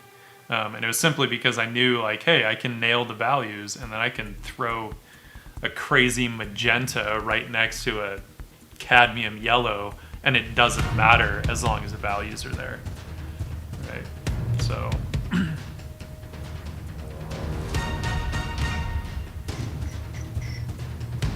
one thing I'm going to have to also decide on this piece, by the way, is what kinds of rocks. Right now I'm really going on autopilot, but when you get into, like, you know, different kinds of river rocks and all that stuff, like, it's all based on how much erosion has happened over time. And some are smooth, some are really not smooth, and there's a lot of options to choose from.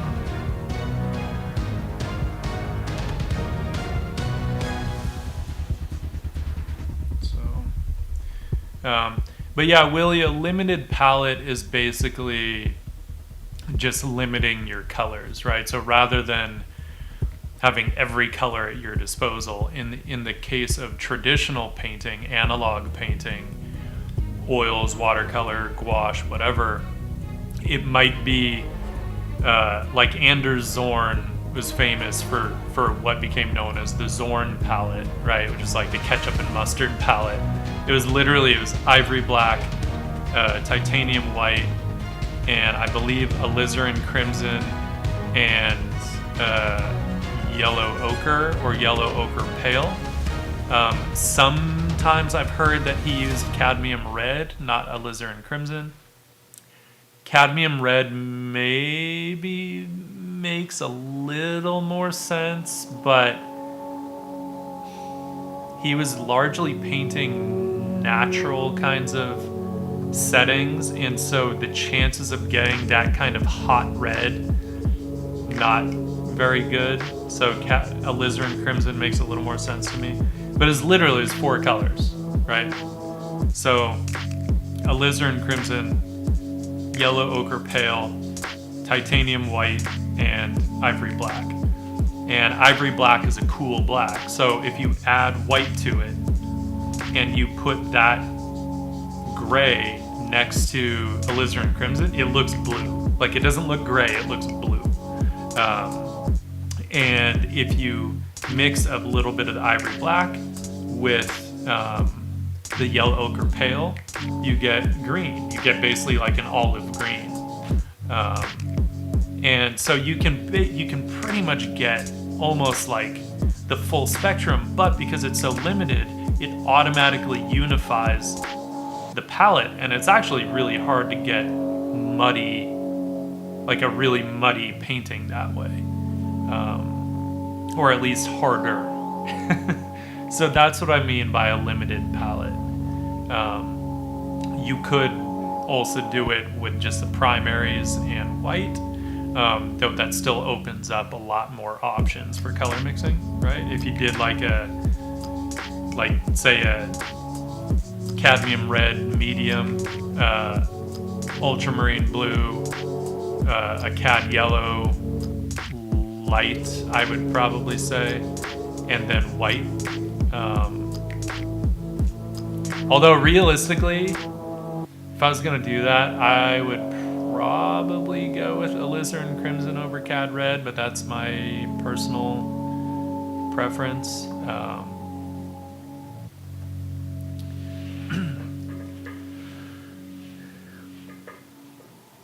Yeah, so one way you can also do it and think about it, Willie, is think about, say, if you want the whole piece to be more like overall like cool or blue, right? Or if you want the whole piece to be more like rich warms, like golden browns and stuff, right? So what you could do is digitally you can do like a monochromatic underpainting, right? In just one, using essentially just one color, right? You can change your values all over the place, but just one color. Do that, and then on a layer above it, just nudge those colors, right? So, okay, even if this thing is supposed to be more blue, like don't flat out throw 100% blue over the top, right? Just like do blue at like 20% opacity, right? And just nudge it. And as you start to do that with each element, you'll see that it starts to feel full color, but then it'll all be kind of unified toward this warm or toward this cool or whatever. But it'll still have the feeling of being full color without having to go like full opacity. So that's one way you can also start to try and like understand the colors a bit more. I do think that digital makes that all a little more difficult, personally. Man, I gotta really remember that this is gonna be a big sheet of paper, so these figures can be smaller. Because I wouldn't mind getting more of like a lean on this tree, but it's hard if I have the figures this large in the composition. I'm limited to how much space I have, though I can have this tree coming toward us a little more too, maybe. But I am limited as to how much space I have to play with.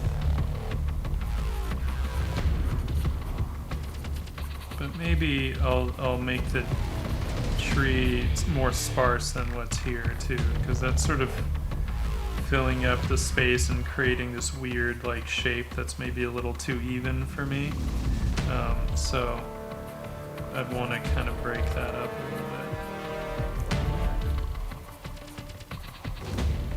We're also gonna switch it up and use our ancient copper ink. Just because I love that color so much. Instead of the black ink.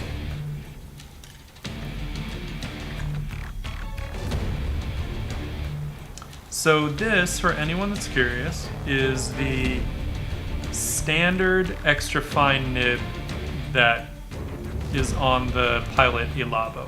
So this still has some flex, but you have to push a lot harder. But it does have flex, and for a standard out-of-the-box fountain pen, like, it's awesome.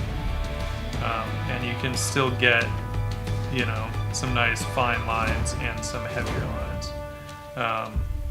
I just don't have as much flex as I do with this. Like this one, I don't have to push near as hard, plus I can get kind of fun marks sometimes, depending on the ink flow. This paper just sucks up the ink, so it's a little different. But so this one, this is the modified nib. It does have a lot more flex to it, as well as can go much finer, like super fine lines. That's why this one is still hands down my favorite. But this one's quite nice too. I just can't get as much line weight, right? That's about how much line weight I can get with this compared to that. So that's the difference.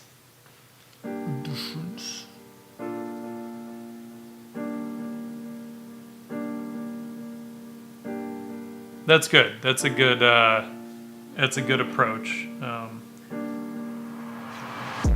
And yes, of course, it can be done digitally. I just think because digital is such a large tool, right? Like, it's really the largest art tool that we have. Or I should say the broadest, right?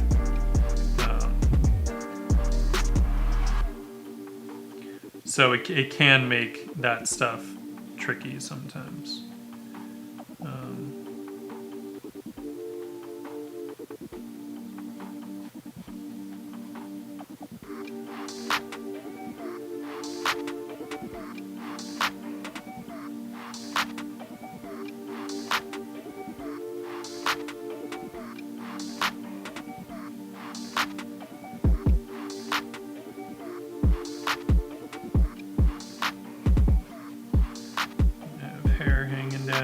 Side. It basically my idea would be that with the hair hanging down here, we could have potentially a nice sort of dark shape to really chisel out the profile of the face, without having, because otherwise it might be white behind her, and this would give us some kind of value to silhouette that face against. Not literally silhouette it, but create a nice contour. So, and I always like the slight hyperextension in the elbow. When there's a significant amount of weight on the arm, it just sort of reinforces that a bit.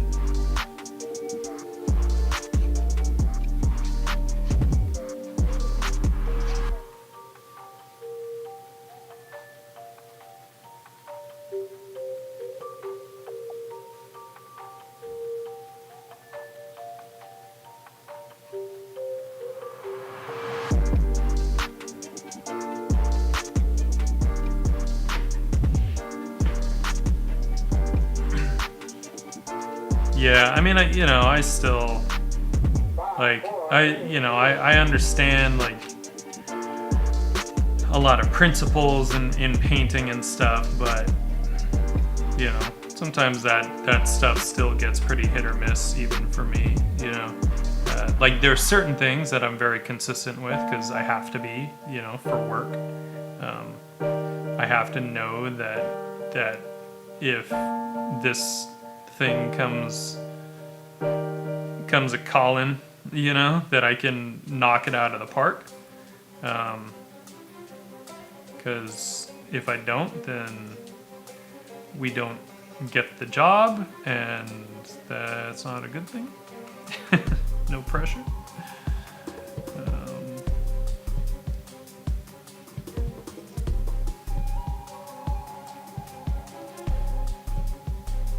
But, I mean, whatever. Pressure is part of it, right? As a professional, like, you gotta, like, work on that consistency and get shit done when they ask. Ideally better than they expected.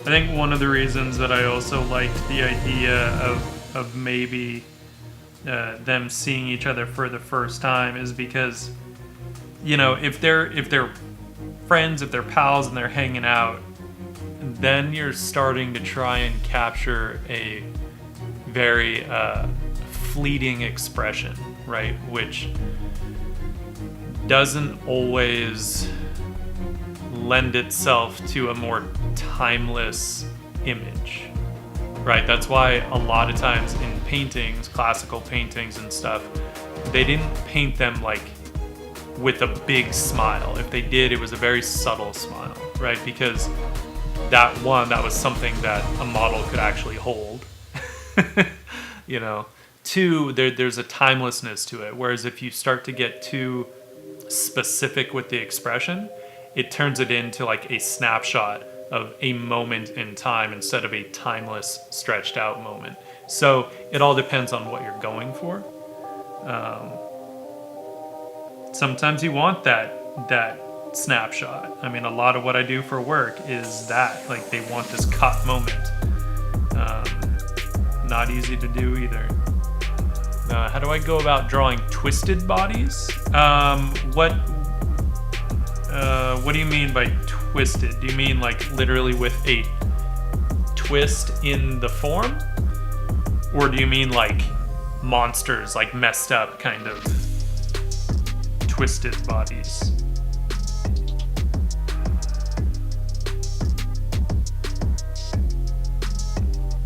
Because if you mean more of like just having a twist in the form, like having them turn, a lot of that just comes down to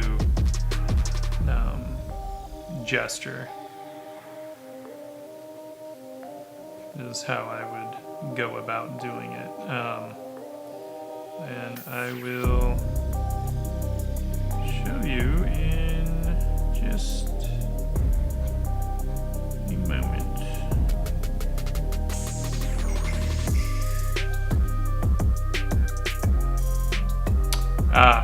Okay.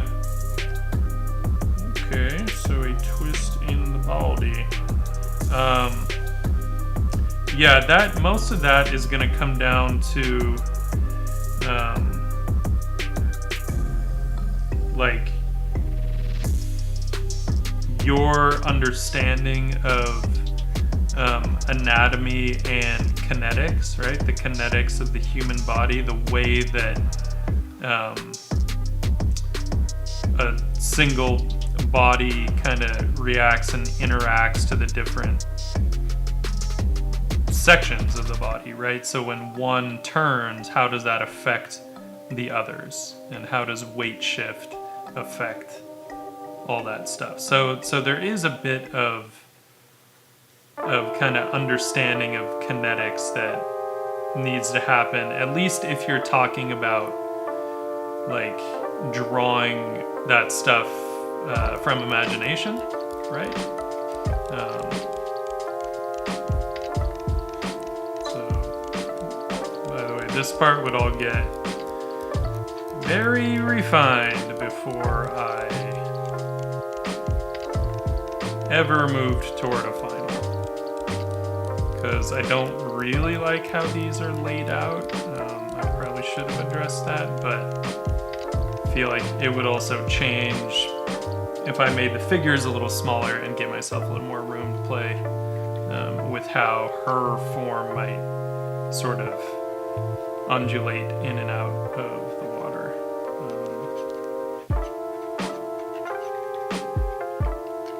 Let's see, do I have... yes, I do. Let me just make sure I don't turn to any page that has a thumbnail that I'm not allowed to show.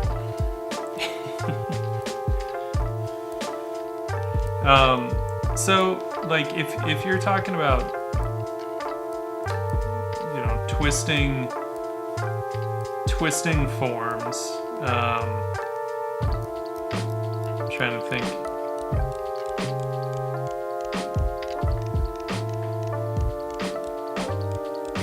All right, so going toward the shoulder. So a lot of that stuff is gonna just be kind of understanding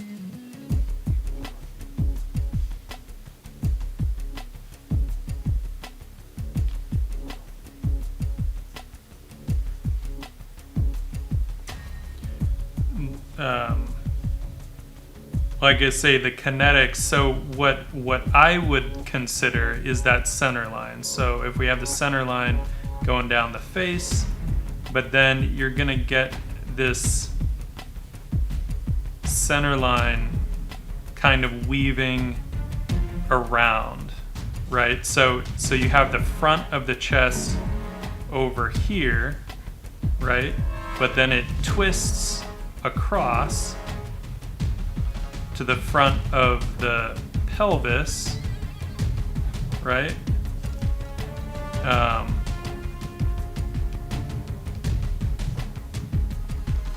And this, he is leaning way too far back, I think. But it might also depend on what part of a swing he's in. So most of what you're going to be considering is the way that center line twists around, right?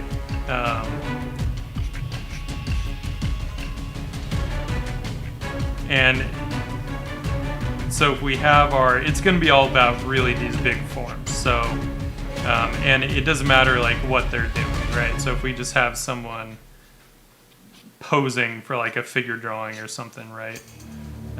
So having that front of the chest here, rib cage, right? And then getting that twist, right? That motion going this way.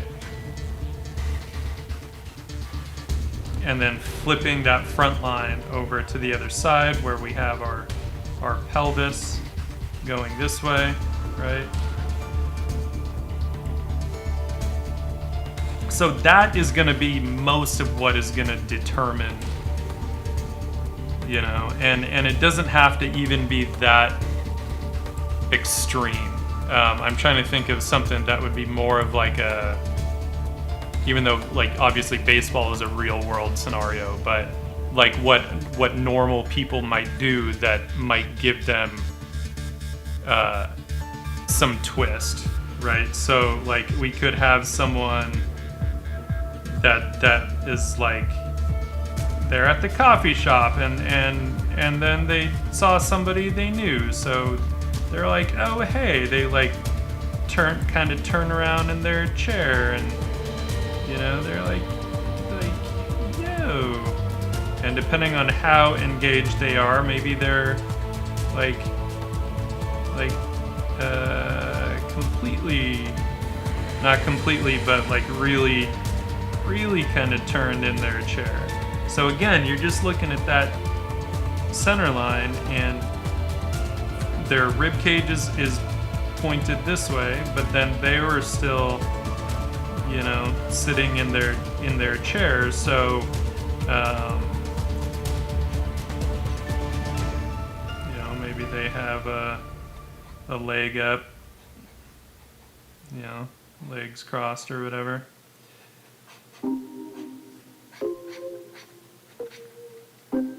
So that's why I say, like, a lot of that stuff kind of comes down to just your understanding of anatomy and kinetics, you know, and how you can move the human body around.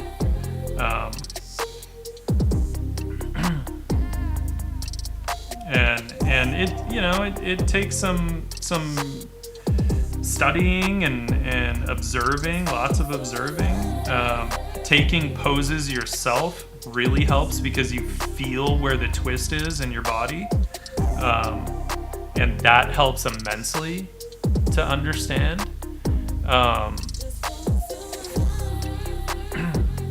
Yeah, so the back near the scapula, I mean, if you're talking, you know, an actual back shot, again, it's still like that center line or that action line still can apply, right? So even if we're at the back, obviously if they're wearing clothes, let's just play with that. So this doesn't have to necessarily be down the back, right? So for me, this is signifying more of just the overall turn, right? So it doesn't have to be that's pure, because that wouldn't actually be the spine. In this case, our spine would be doing this, right? And if this arm is say going back, then this would be pushing that scapula back there. We'd have our trapezius muscles there, you know, getting kind of flexed, and this arm doing that. And then if this arm is going forward more, then it's going to be pulling that scapula along with it, right? And then this is where you really want to think about, okay, our rib cage, and then the way that just trying to think of, okay, are the obliques here, right?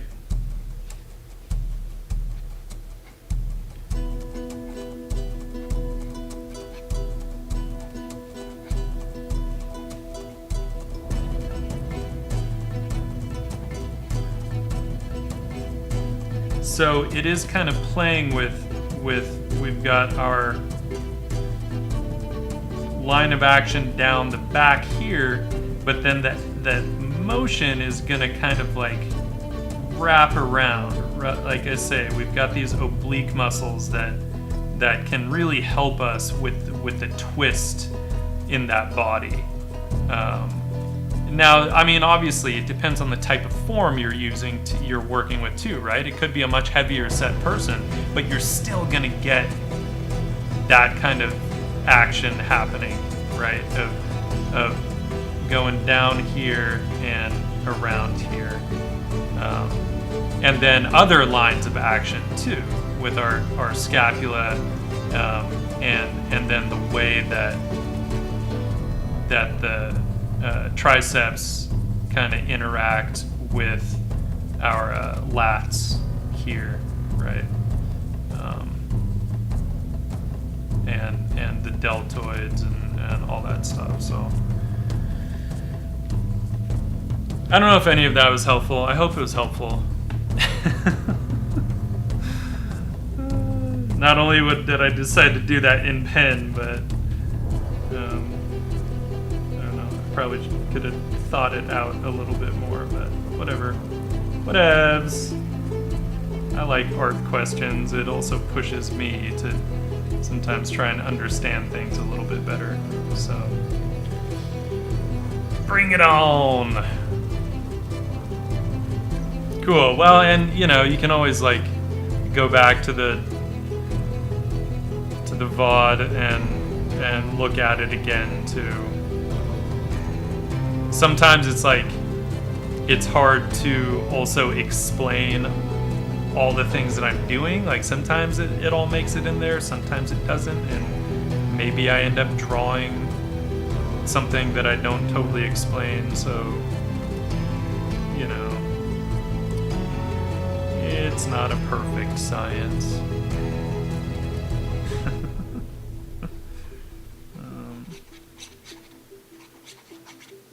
Get a little drape stuff in here.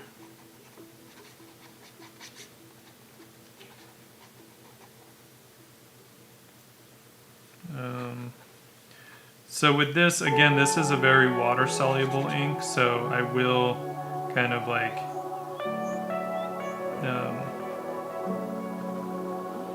sort of decide like, okay, which parts are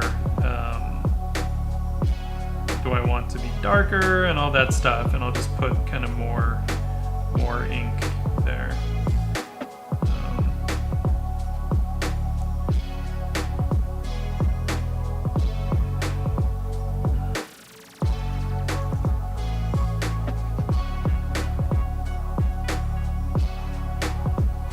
But this stuff really like holds a lot of pigment too, so I don't have to put like a ton of ink in order to really be able to get into some values.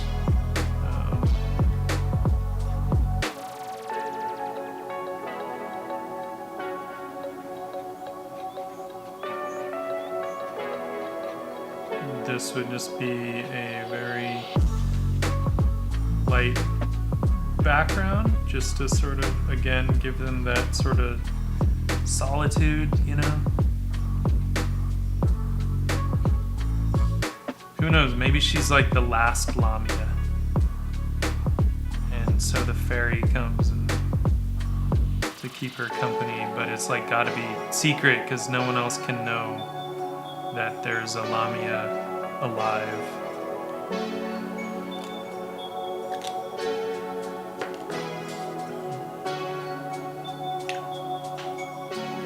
Good. Well, I'm glad that was helpful because sometimes I don't know. Sometimes I'm like, I don't know what I'm talking about anymore.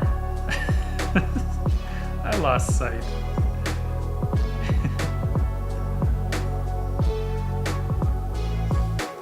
So just bringing water in. Nothing crazy. Just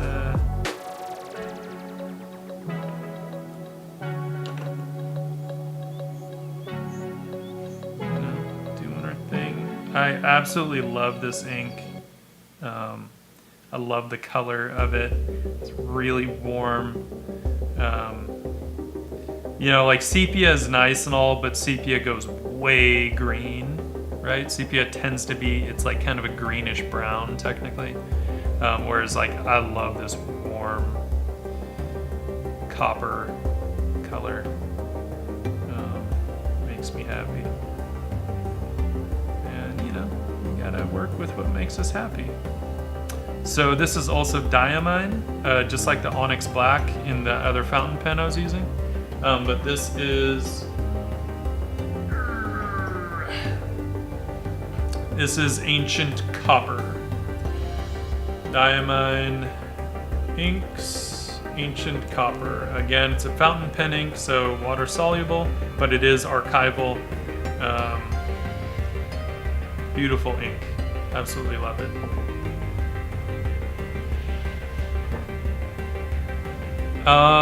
Movies that I've watched that none. Movies don't really make me want to draw, to be honest. It's just a personal thing. I think maybe they used to make me want to draw when I was more interested in doing like concept design. But concept design has not been my focus for years now. So I feel like over time, my reasons for doing art have changed, I guess, which is a natural thing on this crazy life journey that we're all on, right? And so, I'm trying to think of what inspires me the most to draw, and to be honest, it's art. Like, I love seeing amazing art, and it doesn't have to be anything like what I draw or paint. You know, like, I have a very broad palette for what I like, you know, and it doesn't have to reflect what I do. But sometimes I just see something that somebody does and it's just awesome, and I'm like, holy crap, that's so cool, and look at the storytelling or whatever, and then it, you know, makes me want to draw. I would say that maybe TV shows actually inspire me more than movies these days, just because I love the long form storytelling. Movies are a little too immediate for me, and because very few of them actually break out of the Hollywood tradition, you know, it's all still based on like the 3-act play structure, and it's like you just know that like 20 or 30 minutes in, we will have basically been introduced to the main characters and the main problem for the film. Then they're gonna spend like the next probably 60 minutes trying and failing, right? A bunch of try-fail cycles to deal with the problem. And so generally, because most movies now they tend to hit around 2 hours. So we'll just say about somewhere around an hour 15 to an hour and a half in, they will have hit that point of their lowest low at the end of the second act, and everything seems impossible. And then they have an aha moment, and then they spend the last half hour succeeding. And so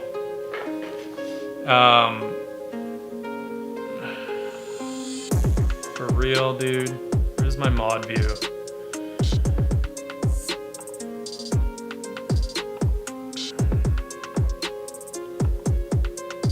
Yo, JC Bateman.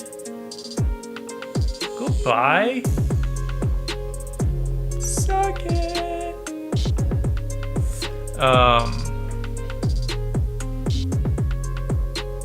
No, I haven't. And so all that is not to say that there aren't like beautiful movies. Of course there are. And really well done movies make it so you don't really notice the 3-act structure, even though most of them still follow it. But ideally, you know, they don't call attention to it. It's just, it gets tricky sometimes for me, like to keep my interest when I kind of know that things are gonna sort of work out in certain ways. But even if you know that, like, it can also be fun to be like, okay, I know this is gonna work out, but I don't know how it's gonna work out, right? So there's that. Like, it's not to say that now every movie is boring, because that's not the case at all. But I don't tend to watch a lot of movies. I tend to watch more TV shows, I think. Like I said, just for that long form storytelling, which I really love. Thank you for the follow, Shrek VHS. Was VHS still even a thing when Shrek came out? It's a very interesting name.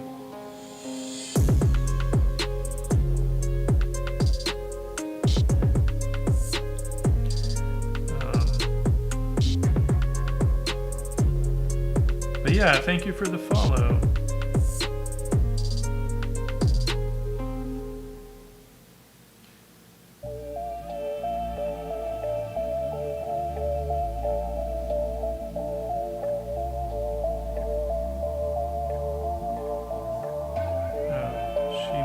Spines on her back, because the spines on her would be instrumental, right, in basically as a repeated shape along these other forms, so that we understand what the hell these forms are, at least insofar as we can with a limited view, you know. But that's what would help to tie these to her, is to have those spines repeated. And then having a few of these forms where the spines are going the other direction tells us that, like, oh wow, that form is like coiled up in some crazy way underwater. Like, damn, how big is she? You know, like, how long is this serpentine part of her? We don't know. That's kind of fun, right? That's sort of that mystery that I was referring to. Anything we can do to at least leave something to the imagination. Hey, Alex OS, thank you for the follow. Thanks. I know I've been kind of going on and on. I don't even know about what. I hope it's not uninteresting for people.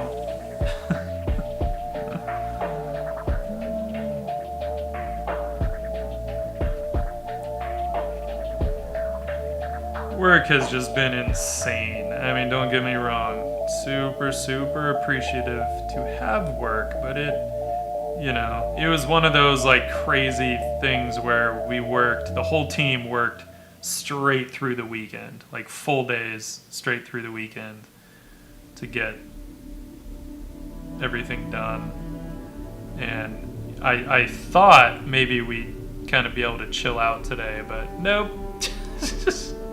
I think 5 or 6 more projects have been discussed today. I'm like, all right, everyone, you know, productions are kind of trying to ramp back up and stuff. So I think a lot of people on the production side are trying to catch up and make up for a lot of lost time. So my guess is it's going to be a little hectic for a while.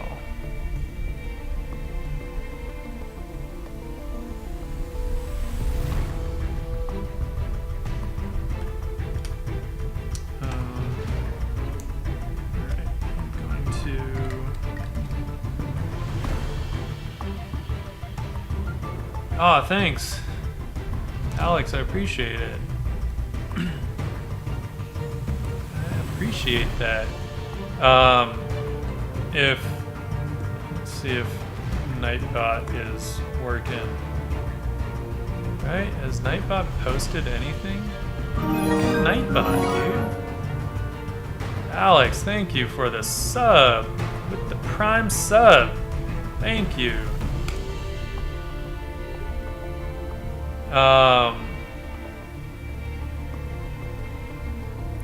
And Alex, if you're a streamer, please feel free to or an artist, like, you can post a link. I'd love to see you know, the stuff that you do too. If you're not an artist, totally cool. You can still post links to what you do.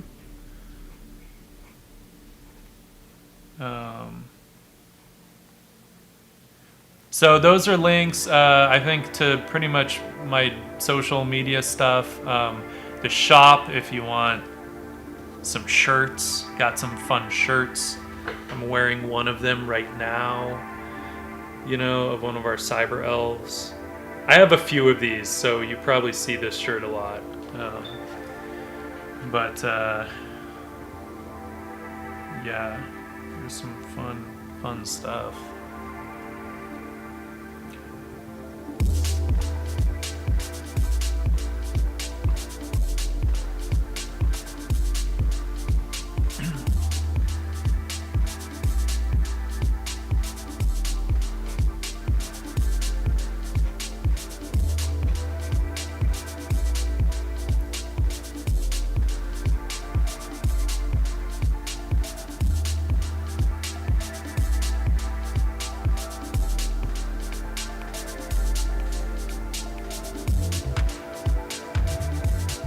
Nightbot should have been posting stuff. I don't know why it's not. I'll have to check and see if,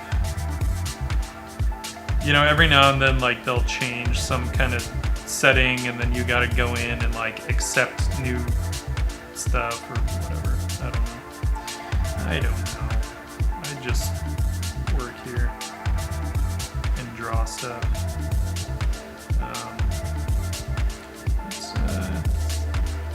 Little texture variation is always a good thing. Just to start to differentiate, I think.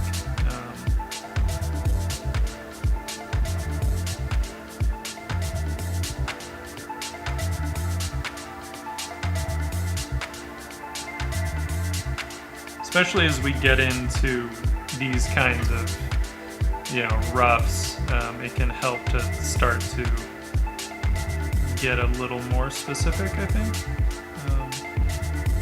with our textures and forms, just for clarity's sake.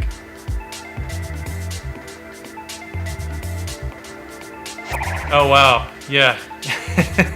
Get some sleep. Angry Dog Mommy with the follow. Thank you. How you doing? Which country are you in, Alex? And then I'll let you go and get some sleep. I'm guessing, is that Europe? Oh, I know. And Angry Dog Mommy, you missed me getting to ban someone on my stream, so that was fun. It was just another bot though, but I don't have a fun sticker to show for it.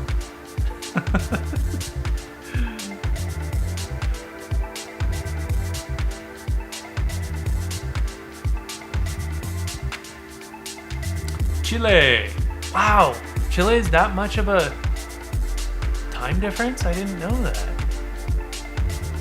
Oh wait, yeah, no, that's not that much. What is that? 4 hours? Okay, that makes sense. I don't know why I was thinking. I don't math well, apparently. Well, Alex, thank you so much for the sub, and thank you for popping in. I appreciate it. I will be back on Thursday at 7 p.m. Pacific time, so that'll be what, like 11 p.m. your time, something like that. So hopefully you can pop back in.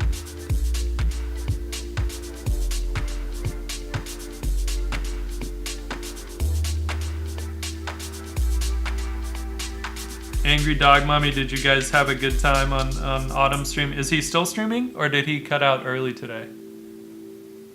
I guess not really early, since he does technically save from 7 to 9.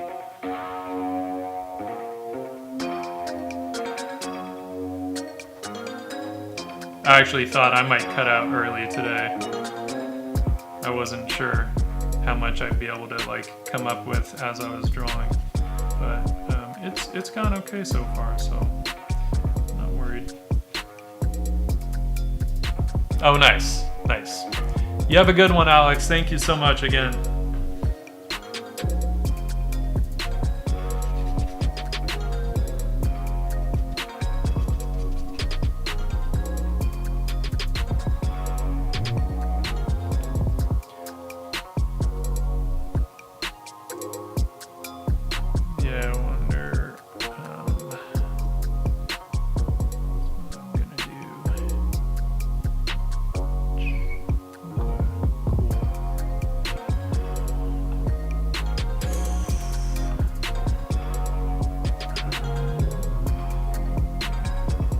Yeah, so Angry Dog Mommy, just so you know what the hell I'm doing here.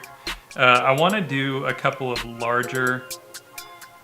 Well, I'm gonna say one large piece. I'm hoping 2 large ink pieces for Inktober. So ultimately, I want this to end up as a 22 by 30 inch ink drawing on watercolor paper.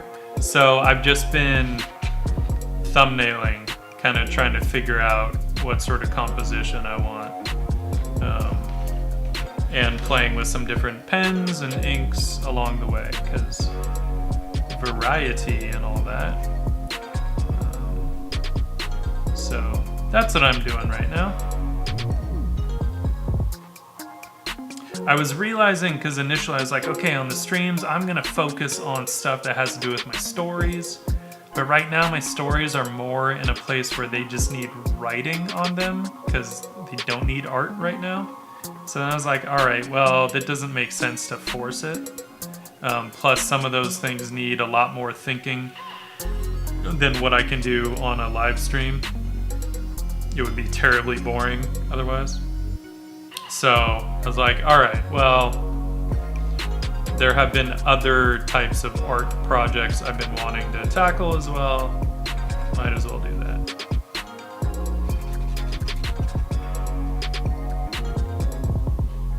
Yeah, it's big. I have all this nice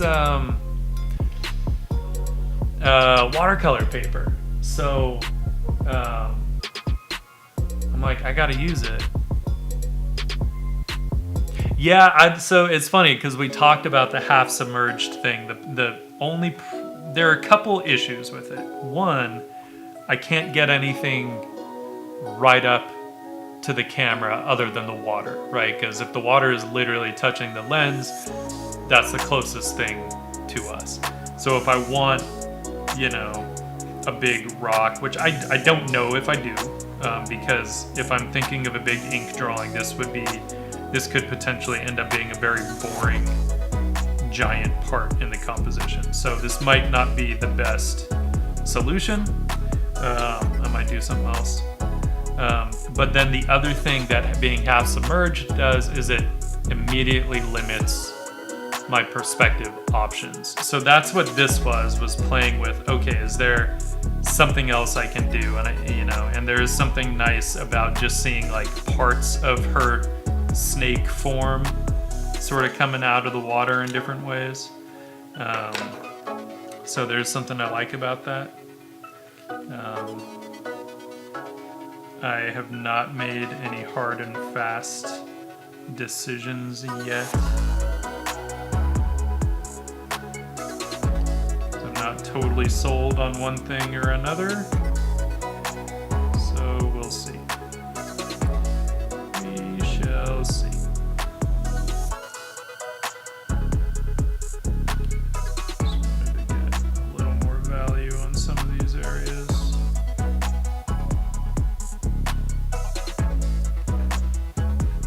And I could always also go in with some black ink around the contours to clarify if I really wanted to, but I don't think it's really necessary. I know what I'm looking at. That's kind of the point of thumbnails, right? They're more for the artist than they are for anybody else.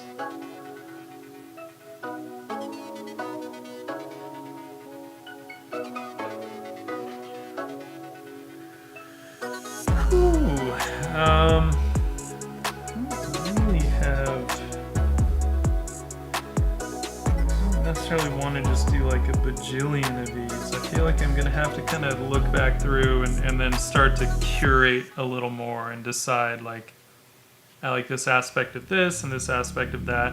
And this is also where thumbnailing sometimes in digital can help, because you can start to sort of cut and paste and move things around and then start to refine in that way. So we might do that on Thursday, and switch over to the iPad and see if we can at least finalize a composition. Because then what I can always do is I can kind of refine the drawing digitally a bit and then just project it, because I have a small digital projector, and so I can just project it onto my larger watercolor paper and then, you know, do more stuff that way. So I think maybe Thursday,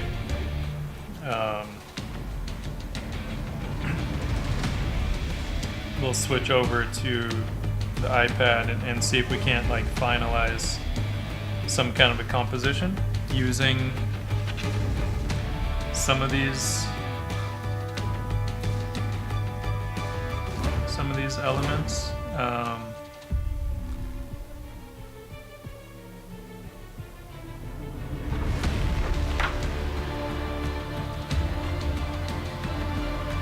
I am still kind of liking this, just from a graphic standpoint. You know, it is very simple, and I do feel like I would maybe get smaller with the figures. So there's something, man, it frustrates me how often lately my first idea is the one that appeals to me the most, because I always liked exploring and refining an idea, but this isn't perfect. So there is that. There's an aspect to this that I think we can inject into this composition. So it was not a waste of time to explore the others, but I am liking this one and this one the most. There's an intimacy here that's pretty nice. So, all right. I think for my own sanity, I should probably call it a night.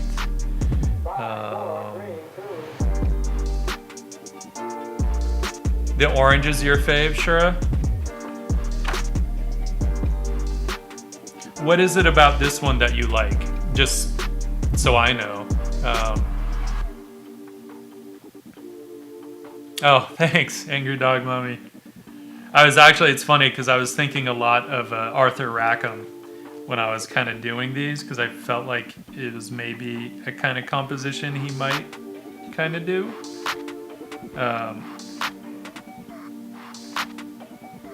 But I can see like it has that woodblock vibe a little bit for sure.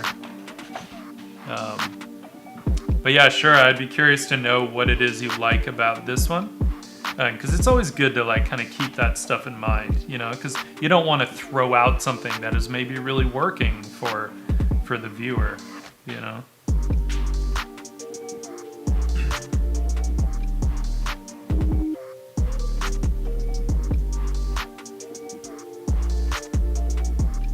I want to obliterate some of these.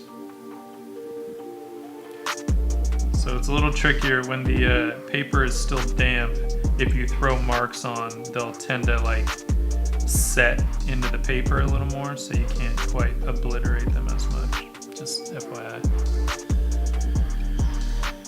Random shit you discover over time.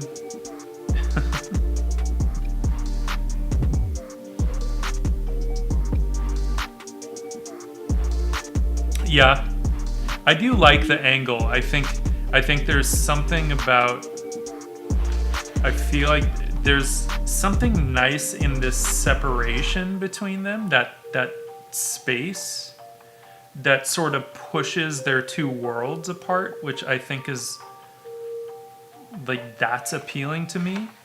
But then there is a nice intimacy here too, where it does feel like they're in their own kind of little secluded place, and here their two worlds can be one. So it's a very different narrative, and I don't know which one I like more, because they're both, I don't know, there's something really nice to both of them. Sometimes you just gotta like pick a story and stick with it. Say, that's what I'm gonna do.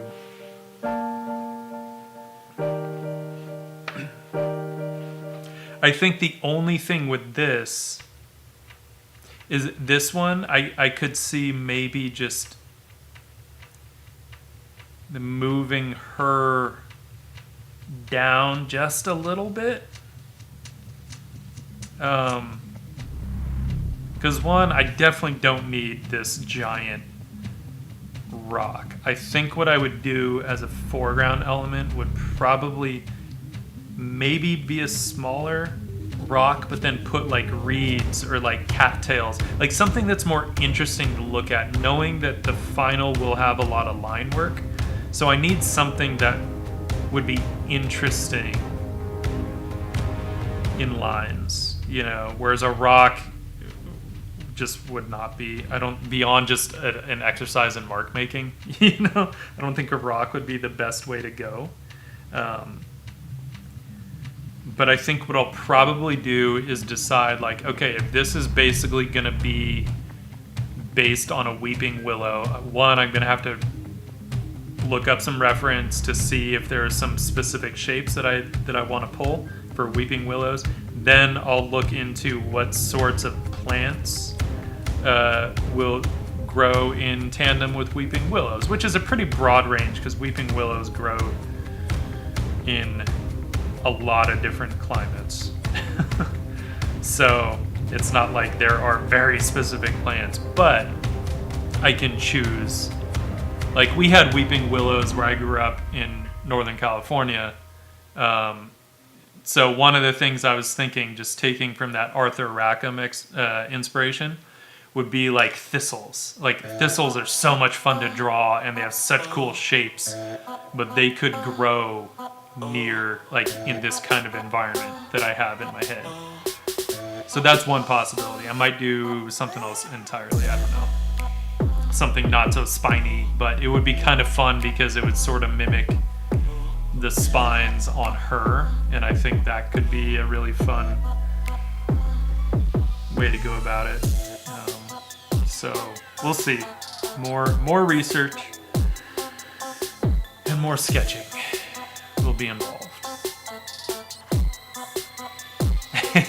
But we could be spying from behind, you know, some cattails or reeds or something too, you know.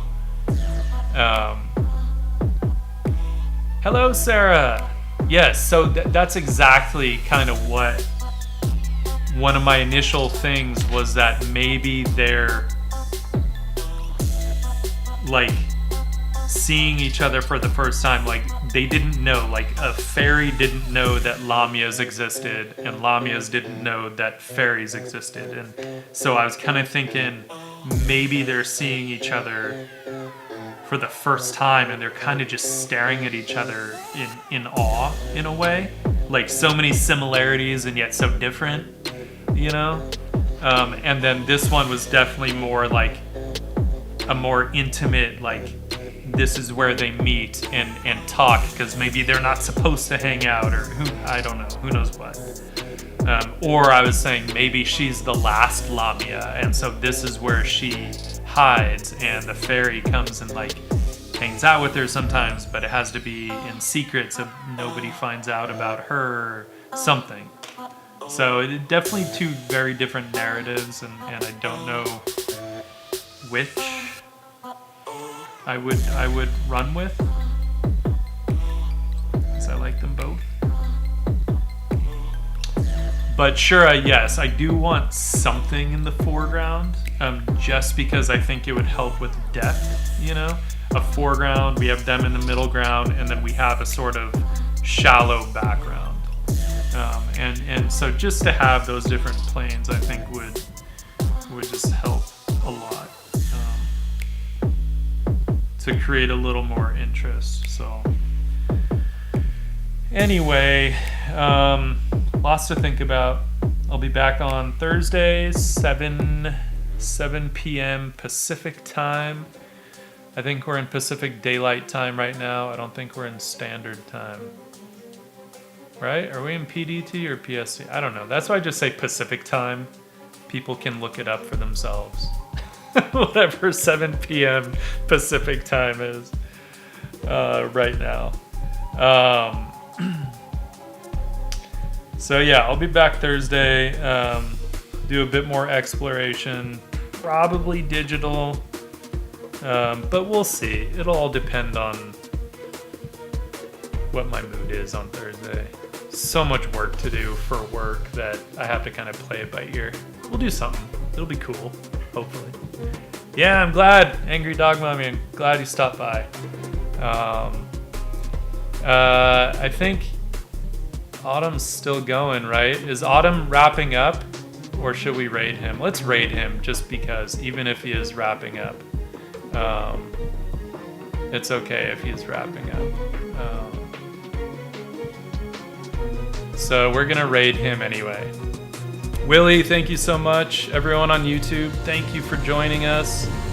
We're gonna raid on Twitch. We're gonna raid Mr. R. Turkel. And yeah, again, come back and join on Thursday. We'll have lots of fun. We'll take this further, and it'll be rad. All right? Peace.